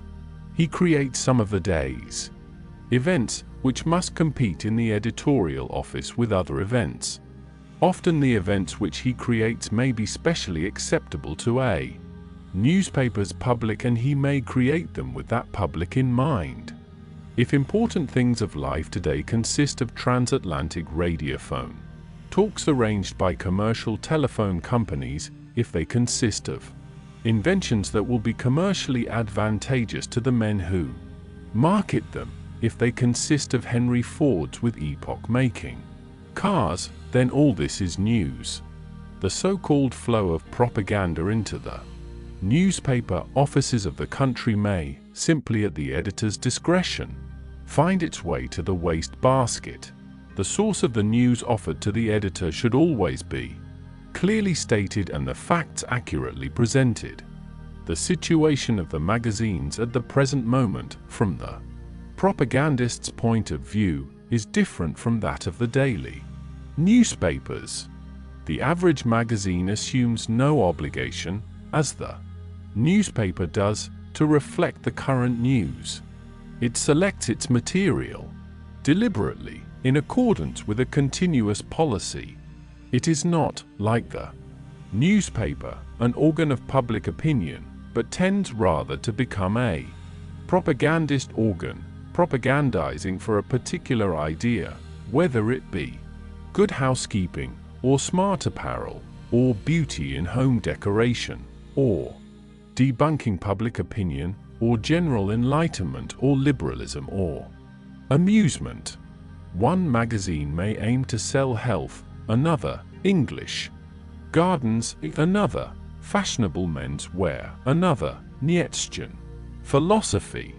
In all departments in which the various magazines specialize, the Public Relations Council may play an important part, for he may, because of his client's interest, assist them to create the events which further their propaganda.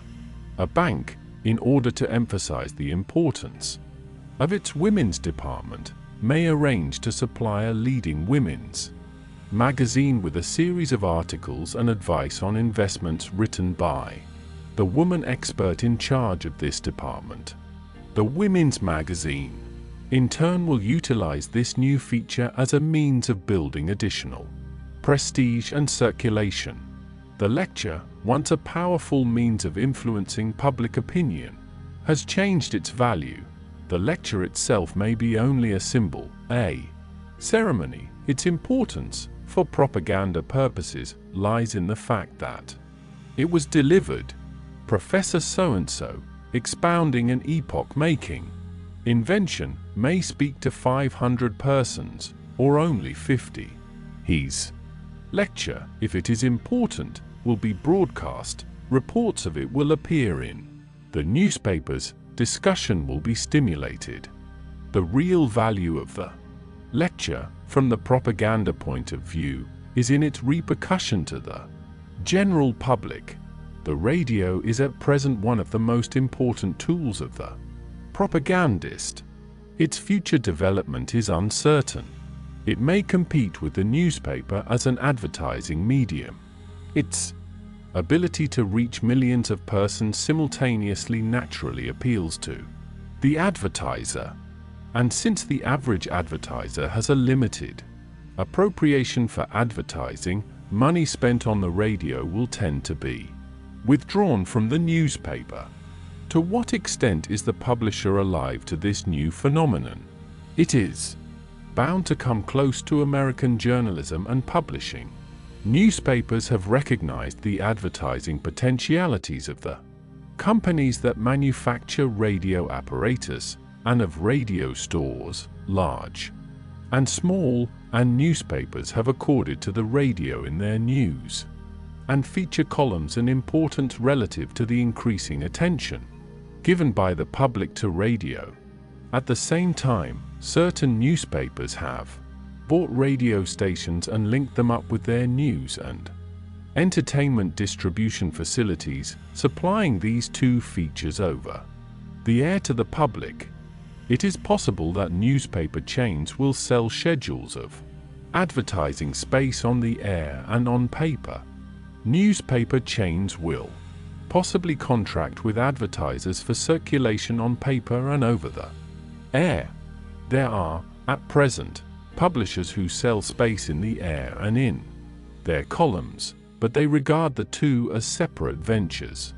Large groups, political, racial, sectarian, economic or professional, are tending to control stations to propagandize their points of view.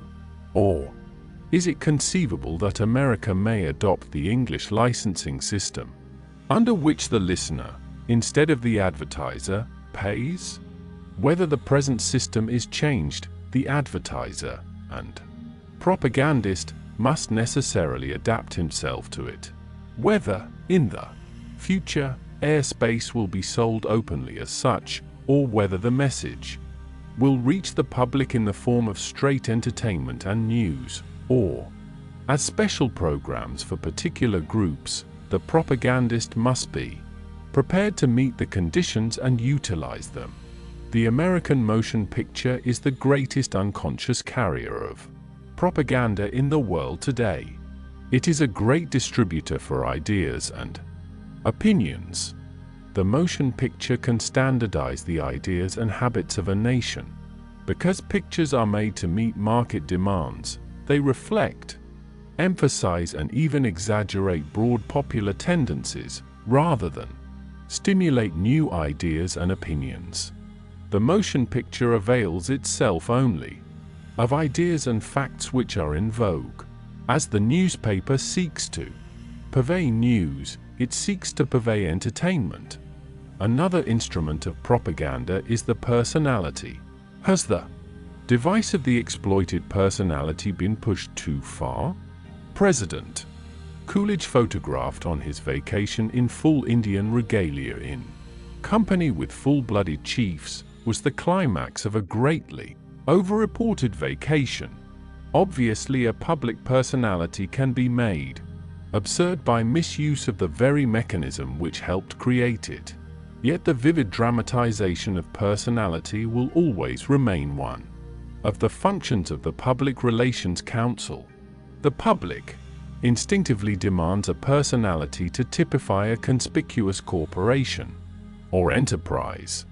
There is a story that a great financier discharged a partner because he had divorced his wife. But what, asked the partner, have my private affairs to do with? The banking business? If you are not capable of managing your own wife, was the reply, the people will certainly believe that you are not capable of managing their money. The propagandist must treat personality as he would treat any other objective fact within his province. A personality may create circumstances, as Lindbergh created good will between the United States and Mexico. Events may create a personality, as the Cuban War created the political figure of Roosevelt. It is often difficult to say which creates the other. Once a public figure has decided what ends he wishes to achieve, he must regard himself objectively and present an outward picture of himself which is consistent with his real character and his aims. There are a multitude of other avenues of approach to the public mind, some old, some new as television.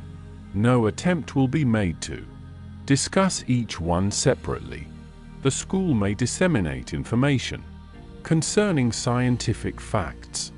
The fact that a commercial concern may eventually profit from a widespread understanding of its activities, because of this, does not condemn the dissemination of such information, provided that the subject merits study on the part of the students. If a baking corporation contributes pictures and charts to a school to show how bread is made, these propaganda activities, if they are accurate and candid, are in no way reprehensible, provided the school authorities accept or reject such offers carefully on their educational merits. It may be that a new product will be announced to the public by means of a motion picture of a parade taking place 1,000 miles away, or the manufacturer of a new jitney airplane may personally appear and speak in 1 million homes through radio and television. The man who would most effectively transmit his message to the public must be alert to make use of all the means of propaganda. Undoubtedly, the public is becoming aware of the methods which are being used to mold its opinions and habits. If the public is better informed about the processes of its own life, it will be so much the more receptive to reasonable appeals to its own interests. No matter how sophisticated, how cynical the public may become about publicity methods, it must respond to the basic appeals, because it will always need food, crave amusement, long for beauty, respond to leadership. If the public becomes more intelligent in its commercial demands, commercial firms will meet the new standards. If it becomes weary of the old methods used to persuade it to accept a given idea or commodity, its leaders will present their appeals more intelligently. Propaganda will never die out. Intelligent men must realize that propaganda is the modern instrument by which they can fight for productive ends and help to bring order out of chaos. Back to History is a weapons front page. Cuba has been condemned for not allowing its people to flee the island. That so many want to leave Cuba is treated as proof that Cuban socialism is a harshly repressive system, rather than that the US embargo has made life difficult in Cuba. That so many millions more want to leave capitalist countries like Mexico, Nigeria, Poland, El Salvador, Philippines, South Korea, Macedonia, and others too numerous to list is never treated as grounds for questioning the free market system that inflicts such misery on the Third World. Michael Parenti.